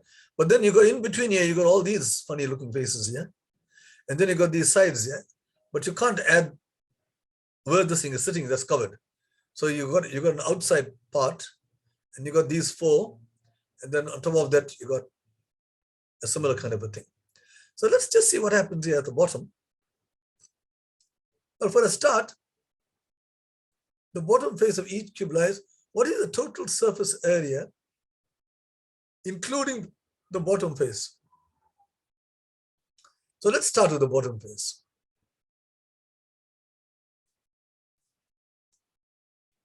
Right. The bottom face, its area is 49.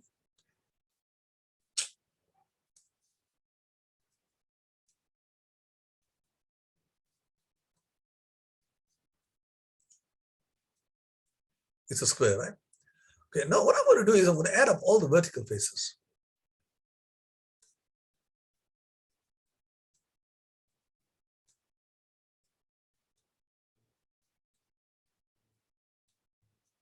Because all the vertical ones, like this one here,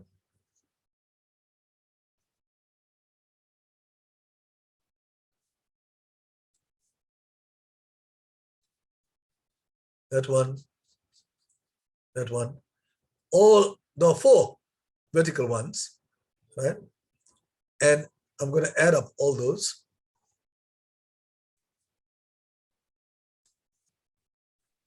Starting from the bottom one, you got the 7 squared, so it's 4 times 7 squared.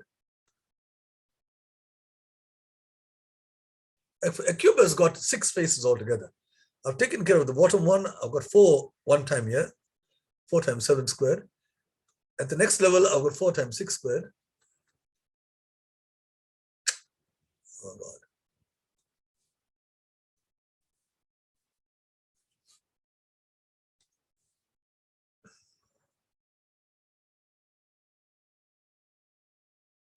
And then I got 4 times 5 squared,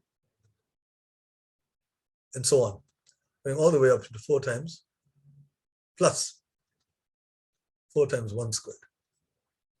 Going right to the top here, I'm only adding the 4 sides at the bottom. But remember, for the top, I must still add another 1 there, because the top part there is exposed, right? Okay, now, or maybe not. Let's not add this. I'll tell you what, because if we are only adding vertical faces, so we're not going to cheat here now. When you work this thing out, you can do this without a calculator. It's 4. 4 comes out as a common factor. So it's 1 plus 4 plus 9 plus 16. I'm good reading it backwards. Plus 25 plus 36 plus 49. Because you're adding a lot of multiples of 4, you can take 4 out, right? And then you add, this works out to 140. So this thing works out to 560. Okay, so the sum of the vertical faces is 560, and we've got the bottom face. Now, what else have we got? Now comes the tricky part.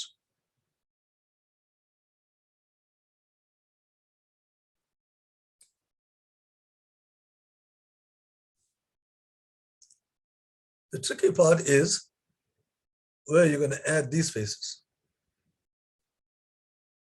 Well, let's make it a different color because I chose red. Let's make it black. Okay. So we have to add, this is an exposed part. Okay, so let's start from the bottom. This is what we call the rest. Let's call it the rest. The rest of the areas. Now, what is the area of this part here? Well, the area of the top square is 7 squared minus, you have to take out whatever is covered, which is 6 squared. So the area on this, on the bottom square, is 7 squared minus 6 squared. And likewise, the area of the next layer will be 6 squared minus 5 squared. And the area of the next layer will be 5 squared minus 4 squared. 4 squared minus 3 squared. And 3 squared minus 2 squared. And finally, 2 squared minus 1 squared.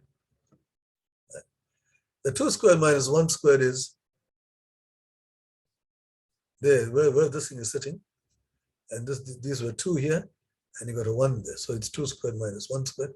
But you still have a 1 square right at the top. Right? You have to add 1 more. Now, when you add this, even without simplifying it, you can see the 6 squared minus 6 squared cancels. Minus 3 squared plus 3 squared, 2 squared. And you eventually have 7 squared minus 1 squared, and you're adding minus 1 squared plus 1. So this is actually equal to 7 squared. So the rest add up to 7 squared. So altogether, we added the bottom, we added the top, we added the sides, and we added all these other things. And we got 3 numbers. Bottom, verticals, and the rest. 7 squared, which is 49.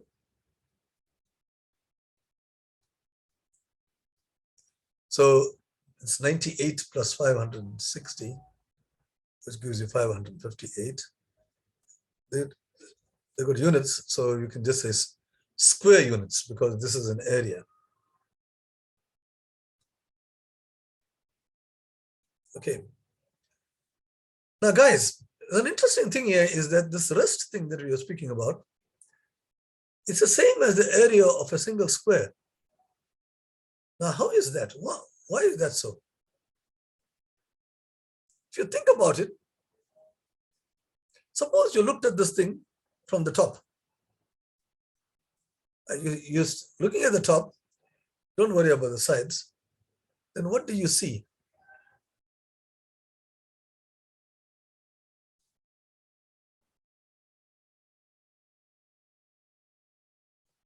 I'm going to take out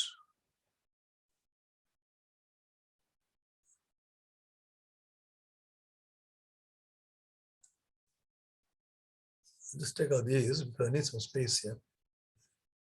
The question I'm asking is, when I look at this whole stack from the top, what do I see? Right? What I see is the following: all exposed areas. I will see right at the top, I see the small guy. And then I see that border thing at the second layer, that one there. So I'll have to add this area and that area. And I will get that area of that square, the white area plus this. Now I take the area of this square and then I see also another third border. So it's this square plus the next layer. Can you see what I'm getting, where I'm getting to? So the three, that plus the flat area on the second layer and the flat area on the third area gives you the area of the square here. And if you keep going on, you'll eventually come to the area of the bottom square, that one there. That's the last thing that you see, and that is 7 squared. Now, you can take this top part and put it into that one and say that's the total area. This top area plus this area here is actually the area of this square. And this area of this square plus that third layer is the area of that square, and so on. Let's just think about it. So that's how you get 7 squared. That's another way of getting 7 squared instead of doing this complicated thing, right? A good problem solver would have seen that one. I said, to the rest of the areas, I can just look at it from the top and I will be able to add up everything, and I must come to the area of the square there, which is the top of the lowest square. Okay, so that finishes question 11, and I'm already at 7 o'clock, and some of you, we are down to 53 people. So let's, whoever wants to remain, quite free to go if you like, but the problems are getting more and more interesting as we go along. Now, this is a gambling game. I've got 3 more problems to go to. Safiso plays a gambling game. A fair coin is tossed 8 times, and every time a head is obtained, half the amount of money he has at that point in time is added to that amount. Okay, so let's see what's going on.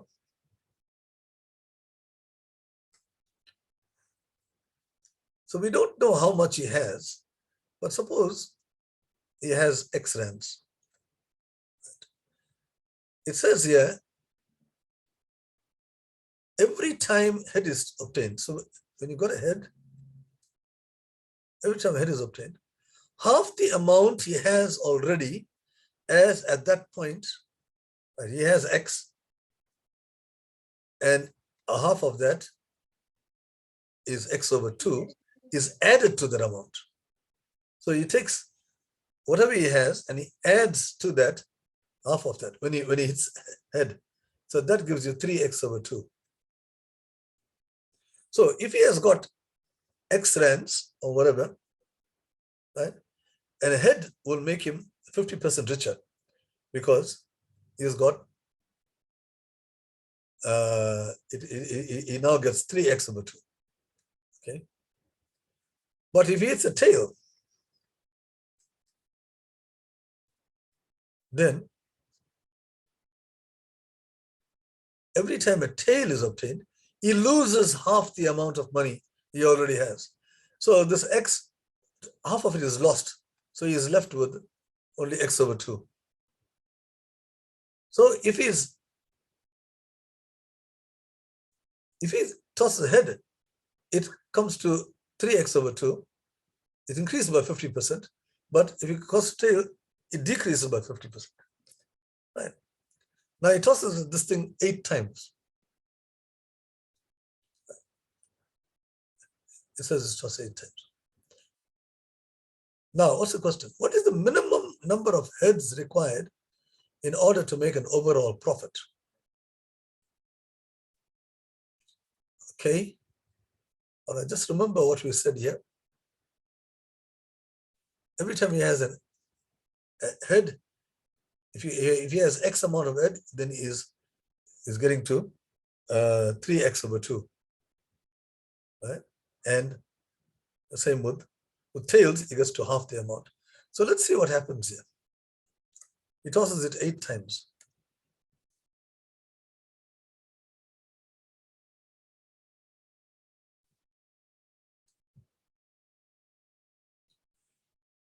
All right.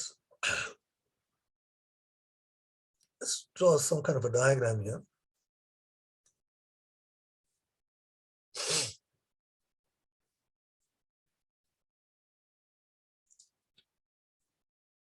To see where his money is going.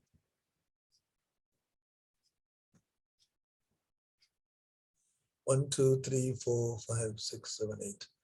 Okay, it starts with X. Now we don't know whether he's got a head or a tail.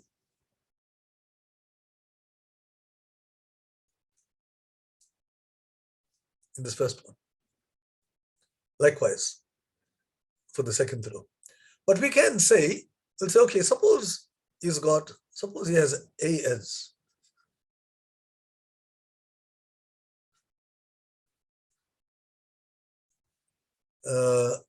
Could take, or maybe N heads.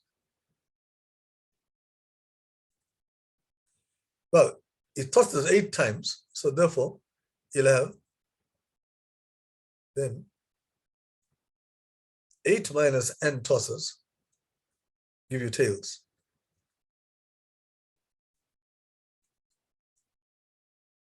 Right?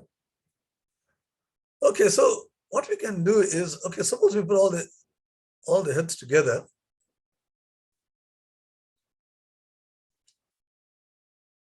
Well, we don't know where they are, but each time you have to multiply it by 3/2 or you multiply it by half. So you multiply whatever is here by 3/2 or you multiply it by half, depending on.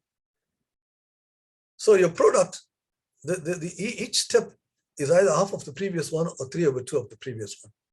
So if we have, say, we have N heads, well, we can make the ends, the heads. Suppose all the first ones were heads. So you got 3x/2. The next one will be 3/2 of that.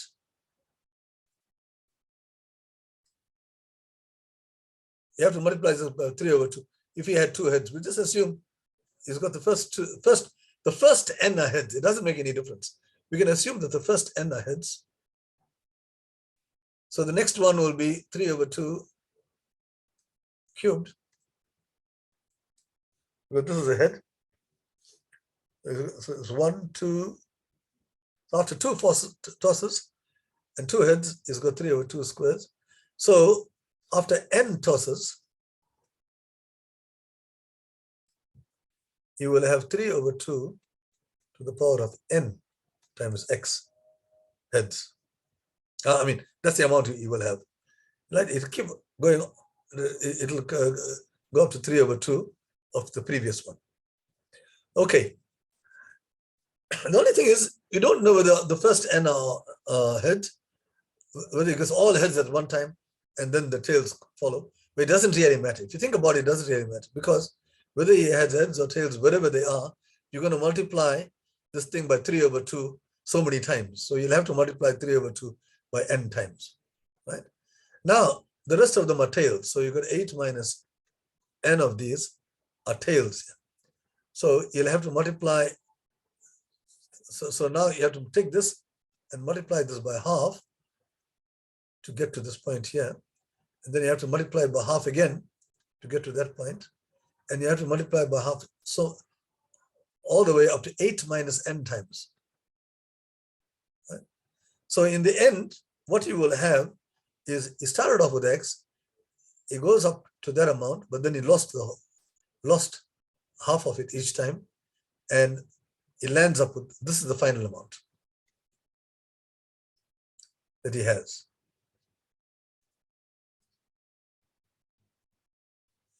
But the question says, what is the minimum number of heads required in order to make an overall profit? In other words, this is the amount he has. If he wants to make a profit, it must be greater than what he started off with. So translating this into mathematics, this is the amount he has at the end, using the information, right? But if you make a profit, then the original amount must be more than what he started off with. Right. So we have to solve this problem here. And I'm going to do it on my whiteboard.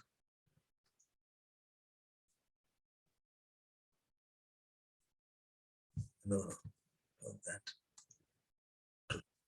So what we had was a half to the power of 8 minus n, 3 over 2 to the power of n. N is the number of heads. We're looking to know how many heads must you have, times x is greater than x. So you can cancel the x's.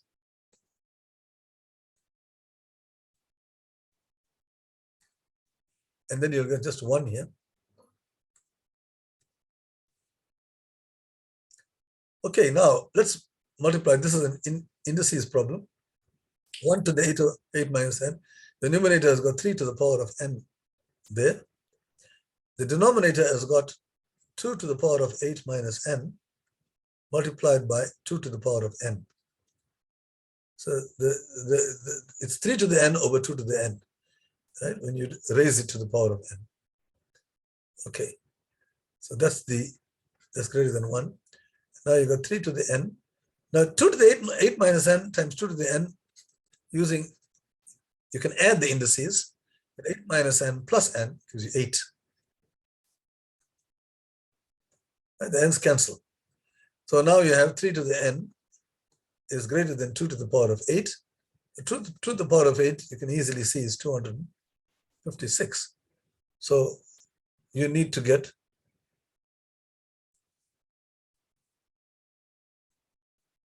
so eventually you'll end up with this nice situation. 3 to the n is greater than 256.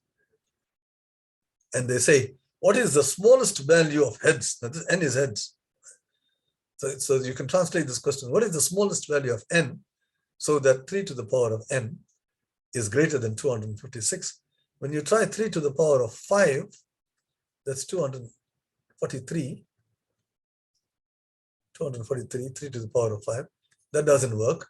But the next index, 6, that certainly works, because that is 3 times 243, which is 729. So the smallest value of n is 6. 5 doesn't work, but 6 does. So therefore, smallest value of n .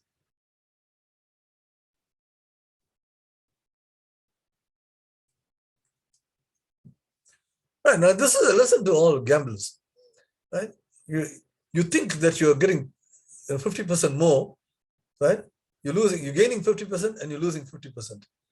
When you get heads, you're gaining 50, and with tails, you lose 50, and you think, oh, I'm going to come out even, right? But if you got 8 tosses, you have to have 6 heads before you can, in order to win, and only 2 tails. So the guy who is selling the stuff to you, he is laughing all the way to the bank, guys. You're not going to get 6 heads and 2 tails all the time. It's very unlikely. So you are going to be defeated. A fool and his money are soon parted. Don't ever gamble. Okay, that's my moral lesson to you. And let's just get on to this. The next problem.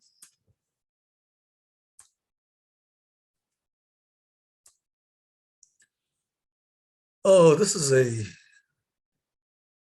okay, I've actually solved this problem. So the sum of the first 2021 terms of the sequence is n. Now you got 2021 integers starting from 1, but you got 1, -2, 3, 4, -5, 6, 7, -8, 9. So you're adding some, you're subtracting some. It's not clear how you're going to add up all those things. And here you're taking 1 plus 2 minus 3 plus 4. So you're adding twice and subtracting once. Adding twice and subtracting once. And here too, you're adding twice and subtracting once. Adding twice and subtracting once, and so on. And you get some other answer. You're taking 2021 terms. And they tell you, okay, take these 2 answers, subtract the 2, what's your answer? Now, I'm going to send all these things to you if you have given me your email address, and make sure you give me the correct email address. So I did work it out, and I want you to read through this because it will take me time to explain this thing. So read through this. It's all there. I've got N. I've written it out in full, and M. I've written it out in full.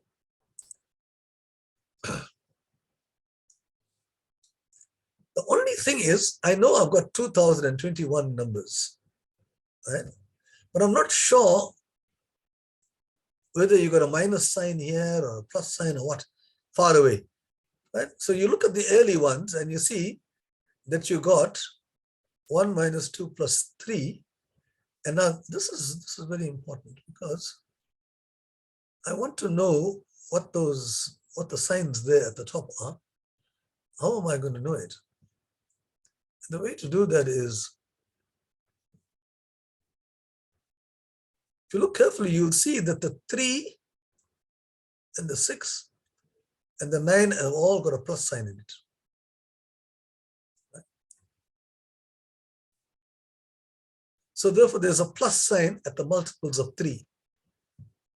Now you got 2021, then, and before that you got 2020, before that you got 2019. Of these 3 numbers, which is a multiple of 3? Well, this adds to 5, can't be a multiple of 3. That adds to 4, can't be. But this does. 2 plus 1, 3. So this thing here is a multiple of 3. So this thing would have had a plus sign. So you can see I got a plus sign here.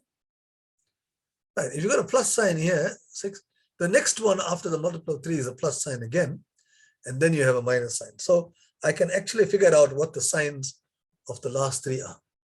And not, now this is you know, it requires a certain amount of thinking to find out what these signs are. Right? And the same thing with the M. When there too you got some pluses and minus, but in this case you got a minus sign at 3, minus sign at 6, minus sign at 9. Right?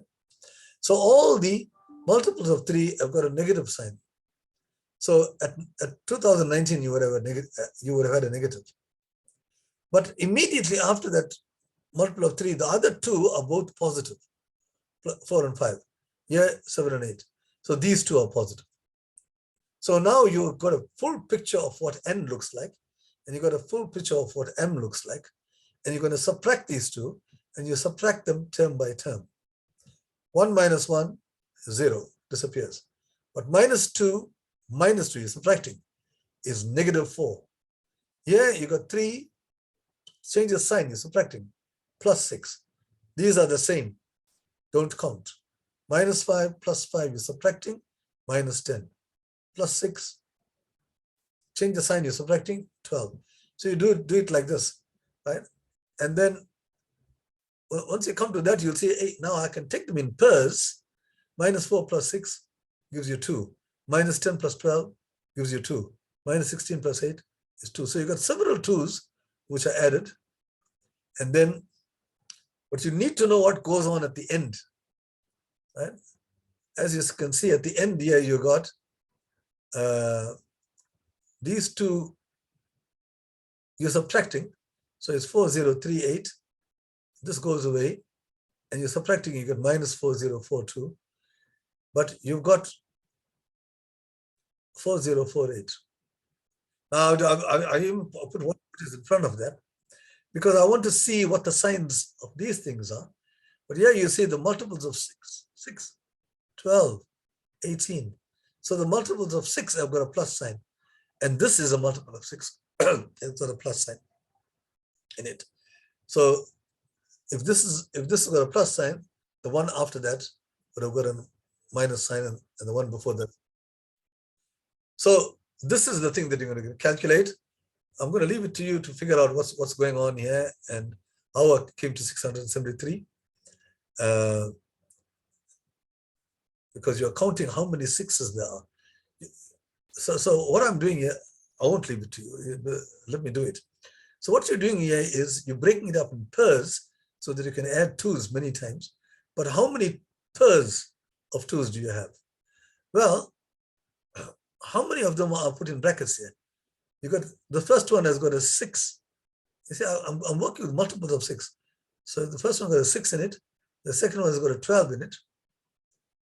The third one has got an 18 in it. So you're counting in 6's. So you're looking for the multiples of 6 here, and this is a multiple of 6. And what multiple of 6 is it? When you divide it by 6, you get 673. So if you count how many brackets there are, it goes up to 4,038. And there are 673 brackets, because this is the first bracket, second bracket, third bracket, going all the way up to that, which has to be the 673rd bracket. So there are 673 2's, which you can do there. And there's only one number left there, which is minus 4,042. And then you subtract these two, and lo and behold, you have the answer. Right, it's a nasty piece of work, guys. But I'm giving you this thing. I will email by WeTransfer. I will email it. It's a big file because it's a it's an audio file, audio visual. Okay. Now the last thing, very last problem is this. Here the question is, what is the ratio of the sum of the areas of the shaded squares to the area of the largest square? Okay, now, the guys who set these team papers, they are villains. They are people who have no compassion, no empathy, no feeling for the people who are writing it. All you juniors, they make you suffer. But this problem, what is the ratio? So you're adding the green areas here, and you're going to work out the area of this large square. And you have to work out what is the ratio of the green to the large. Now, that is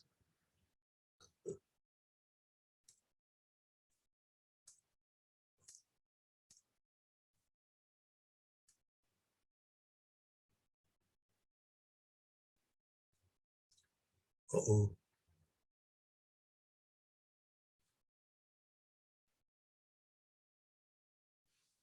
Okay, so I got a nice big picture here. Why did I get a big picture? Because I want to see what's going on here. The problem is you got two of them are squares here, but they are that's okay. But this tilted square is a problem. Now, before I go on, I want to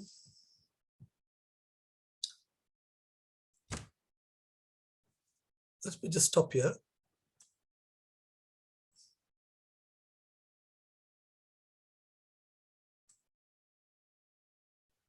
Guys, there are 40 of you.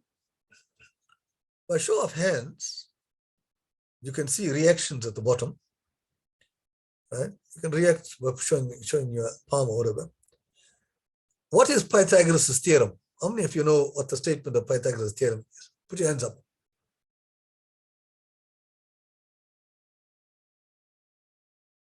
I mean, everyone should do that. Come on. Come on, don't be lazy. And everyone knows that the square on the hypotenuse is a sum of the square on the other two sides. Now, how many of you know what the proof of it is? How do you prove that? If you know how to prove it, leave your hands up. Otherwise, take your hands down.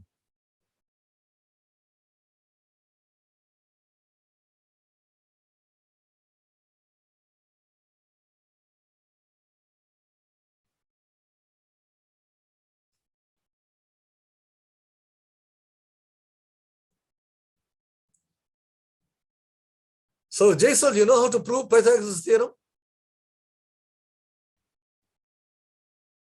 Thuraya? Yes, sir. You know how to prove it? Yes, sir. You know the proof. That's very good. Not many people know the proof of Pythagoras' theorem. Tureya, you know the proof of Pythagoras' theorem?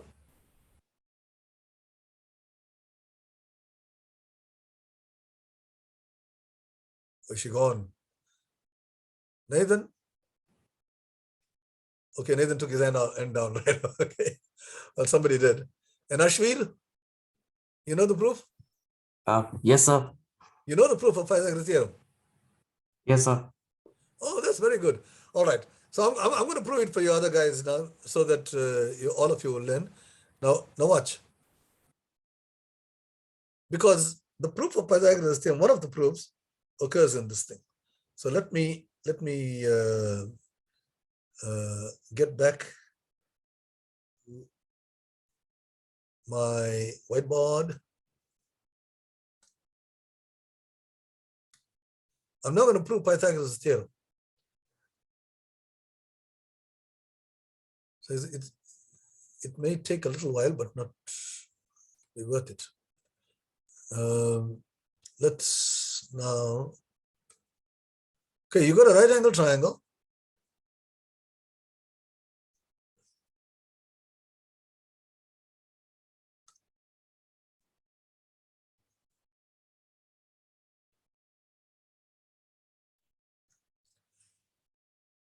And you got to know that the two sides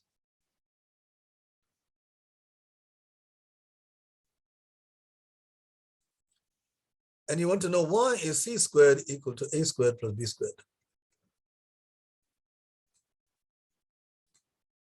What's the proof of that? Now here's the proof.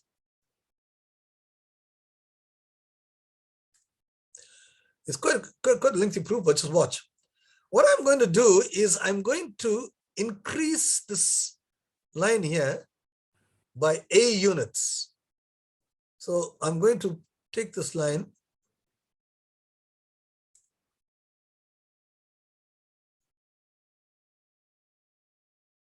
and take it up there so that this new length that I've got has got a units in it.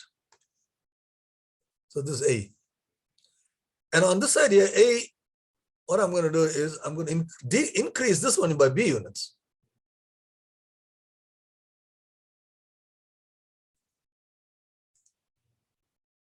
So I'll lengthen this thing by b.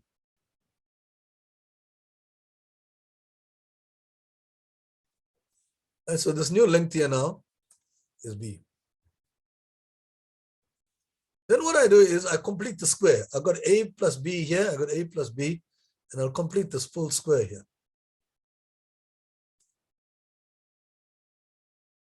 Oi, sorry.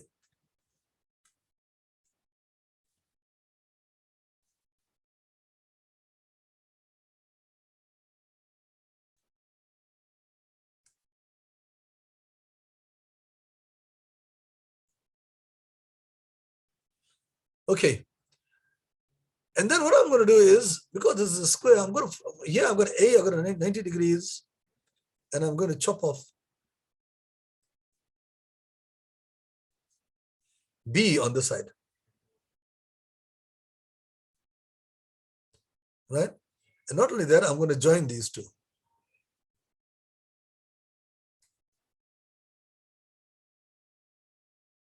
Like that.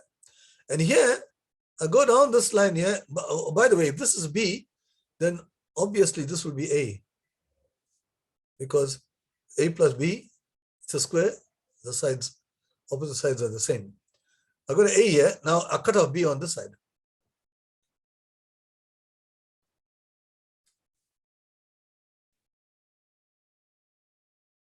Right? And then, having done that, I'm going to join this point to this. And finally, I go back to the starting point.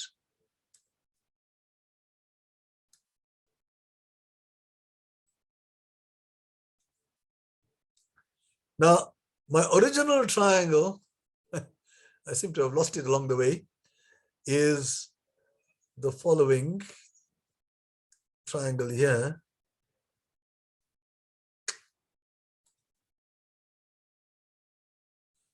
What's going on here?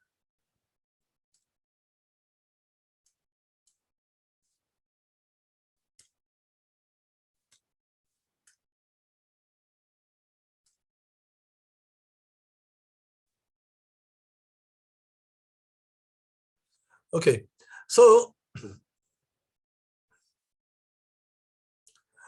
if you look at these, this is the original triangle here. Now watch. This triangle, the two sides are A and B, and it includes 90 degrees. Yeah, the two sides are A and B includes 90 degrees. These two sides here are A and B because this is B plus A and A plus B include 90 degrees. So these four triangles are congruent because two sides include an angle, which means that this angle here opposite A is the same as this angle, right?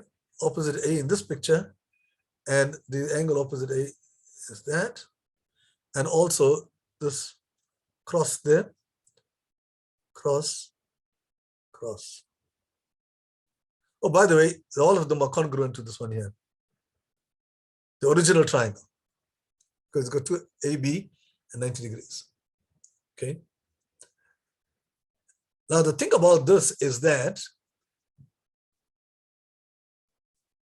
this figure here, which I've got here, is actually a square. Why is that so? Dot plus cross is 90 degrees. You can see right throughout. Therefore, dot plus cross here is 90 degrees. This is a straight line, so it means that this is 90 degrees here. Likewise, dot plus cross here is 90 degrees. That will be up to 90. So, in other words, your figure is actually a rectangle. But because of congruence, the hypotenuses of all these triangles are the same. So it's a rectangle with all the sides equal to the same. So it's a square. This inside thing is a square. So let's work out this area. What is the area of the square? It's C squared, because one of the sides is C. Right? So the area of a square is side squared. Now what about the areas of the other triangles? The area, this is a right angle triangle. So its area of a right angle triangle with sides A and B is half base times height. That is well known. So you have that the area of this triangle here is half AB. But all these triangles are congruent. So all of them have got the same area. So the total area of the square that we are looking at, total area, is the area of the square inside plus the four areas outside. And the area of the inside square is C squared, and the four right angle triangles all having area half AB. So if you simplify this, you got C squared plus 2AB. But the total area of this whole thing is A plus B all squared, because your original picture, your entire figure is a square. As we can see, A plus B, all the sides are equal, all the angles are equal. So this area of the square, the large square, is actually equal to C squared plus 2AB. We can calculate the area of the outside square in two different ways, by taking the square of its side, or you can add 5. But this is A squared plus 2AB plus B squared. By now you should know that when you square A plus B, you're going to get A squared plus 2AB plus B squared. And 2AB cancels, and lo and behold, A squared plus B squared equals C squared. That's the proof of Pythagoras' theorem. All right, so I hope you liked it, because it's all about congruence. Then the next one, when you look at this picture here, these guys were actually cheating a little bit, because what they did was they took that theorem and they stuck it in here. You'll notice I have to, if you know the theorem, then you'll know what to do here.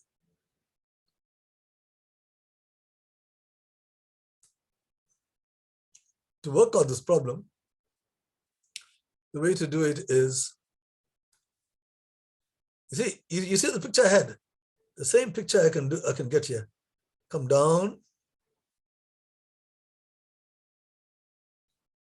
Go down this way. See, and there it is. There's your right angle triangle here.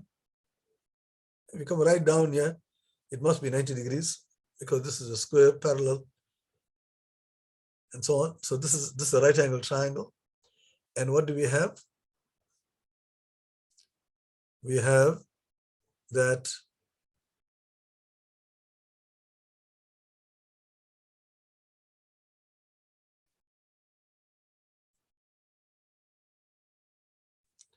yeah, so you perform all these constructions, and then now you can proceed with this thing. Right. So as before, we'll say suppose this thing here is A and that is B, right?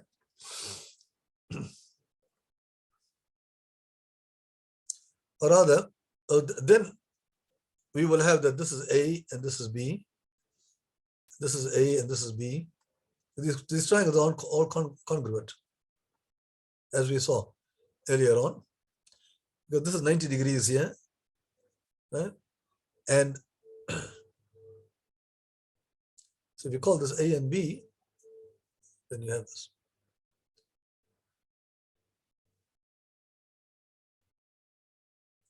Now this part here, this is A, this from here to here is also A. And likewise, this is A, but now the important thing is that this is the diagonal of a square, so this has to be 45 degrees. A diagonal bisects the opposite angles, the diagonal of a square, right? Makes it 45 degrees. So you got this little right angle triangle here with one of the angles 45 degrees. So the other angle will also be 45 degrees. So you have a little isosceles triangle. So this square here, all the sides are A. But this is an isosceles triangle. So if this is A, so that is also A. Now likewise, this part here is 45 degrees. And this is 90 degrees here.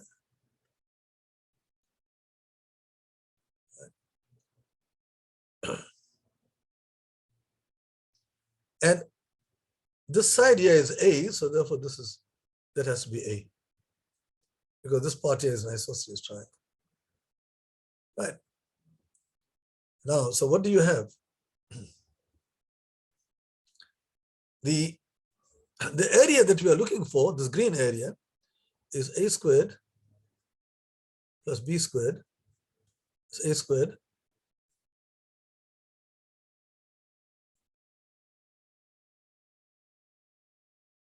I'm sorry, this was B. This is supposed to be A here. Sorry about that. This is supposed to be B here. To be A, okay.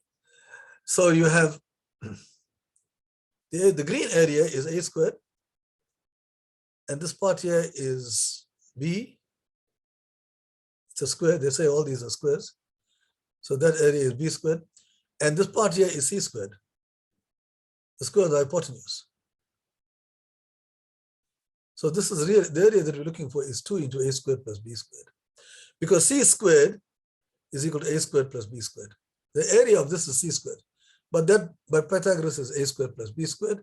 So when you add the 3 green areas, you're going to get A squared plus B squared, and again A squared plus B squared, because it's a square on the hypotenuse. So the green area is that, and your outside area is you want to find the ratio of the sum of the areas over the area of the largest square. The outside area is, now what about the outside area? This is, here you got the side there is 3A plus B, and here the side here is A plus 2B. See, there's an A here, A plus 2B. And they are sides of a square, so they must be the same, must be equal. So 3A minus A gives you 2A, and 2B minus B. So B is actually equal to 2A here. See? So this B here is really 2A. So the area of the square is A plus 2A plus A, which is 5A. all squared, right? Because the area of a square. And B is 2A. And 2A all squared is 4A squared. And 5A all squared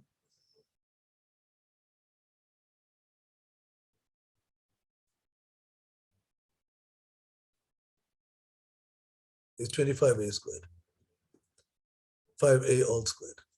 So the ratio that we are looking for is that one.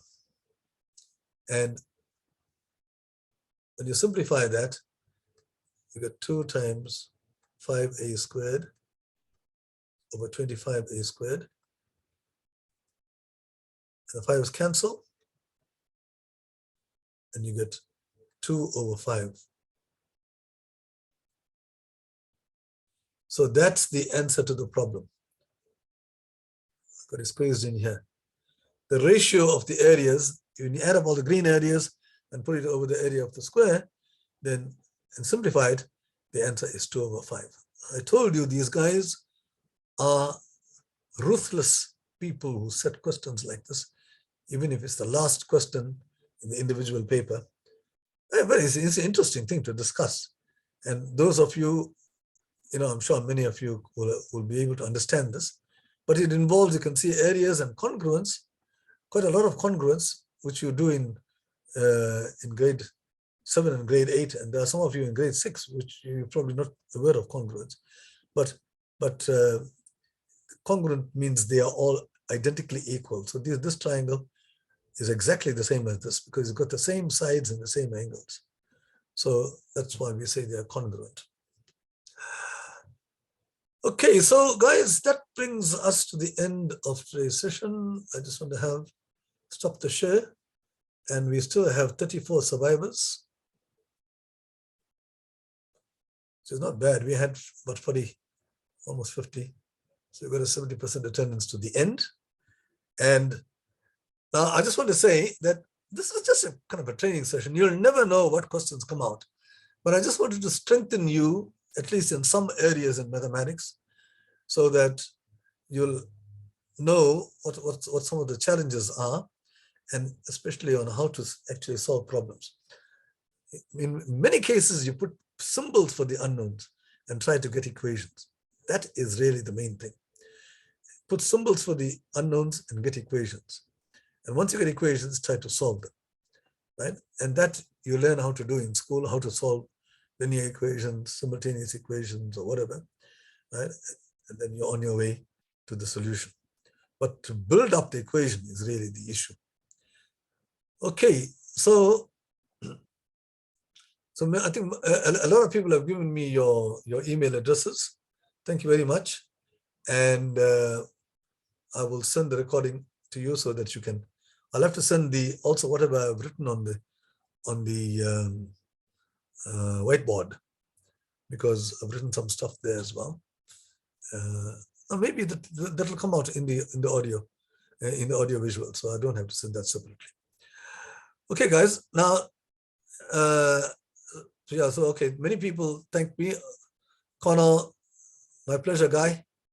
And the phone, whoever is no name. Listen, Zola and Lyra. Okay. Okay then. So let me just see if there are any other comments that people have made. Any questions?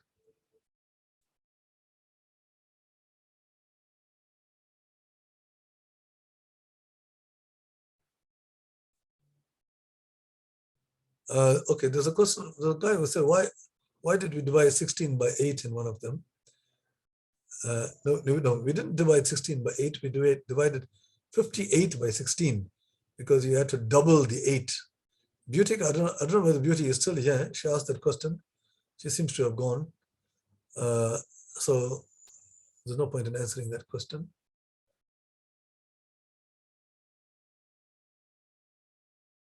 Okay, so there don't seem to be, I'm just looking through this. Isn't any number common factors with 2021 because 1 is also a factor. So 1 is also a factor, but they say the common factors are greater than 1. So you're not allowed to include 1, right? If you read the question, you say the common factors are greater than 1 and less than 2021. So you're not allowed to say 1 is a common factor. That's excluded. Okay. Okay, Kyra says she had to leave early and she excused herself. Okay, so a lot of people asked if 1 is a common factor, but we said, no, it doesn't. So it seems to be that there were many questions regarding the 2021 problem, but hopefully they will be sorted out after you have looked at your. So any multiple of 43 and 2021 have got a common factor because 43 is a factor of 2021 and 43 is a multiple of any multiple of 43. You see, I mean, it's a factor of any multiple of itself. So 43 becomes, that is why we take multiples of 43 and multiples of 47. Okay. Oh, so Annie says she thought common factor is they have the same factor. Yeah, that's true. 43 is a common factor of 2021 and 43 because 86, because 43 is a factor of 86 and it's also a factor of 2021. So it's a common factor. That's correct. It's a common factor. Okay, so some people have apologized for leaving early. So that's fine. That's very nice. You know, it shows that you are being courteous. All right. So, all right. Kia was very happy with some solution, and she says, okay. All right.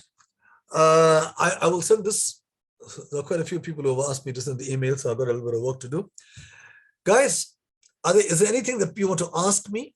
Now that I'm here, you can put your mic on and you can ask me a question. And if the others want to listen, they are quite welcome to do so. Okay, so there are no questions. Thank you very much for attending. And we will now close the session. And all the best in your team competition, wherever you are.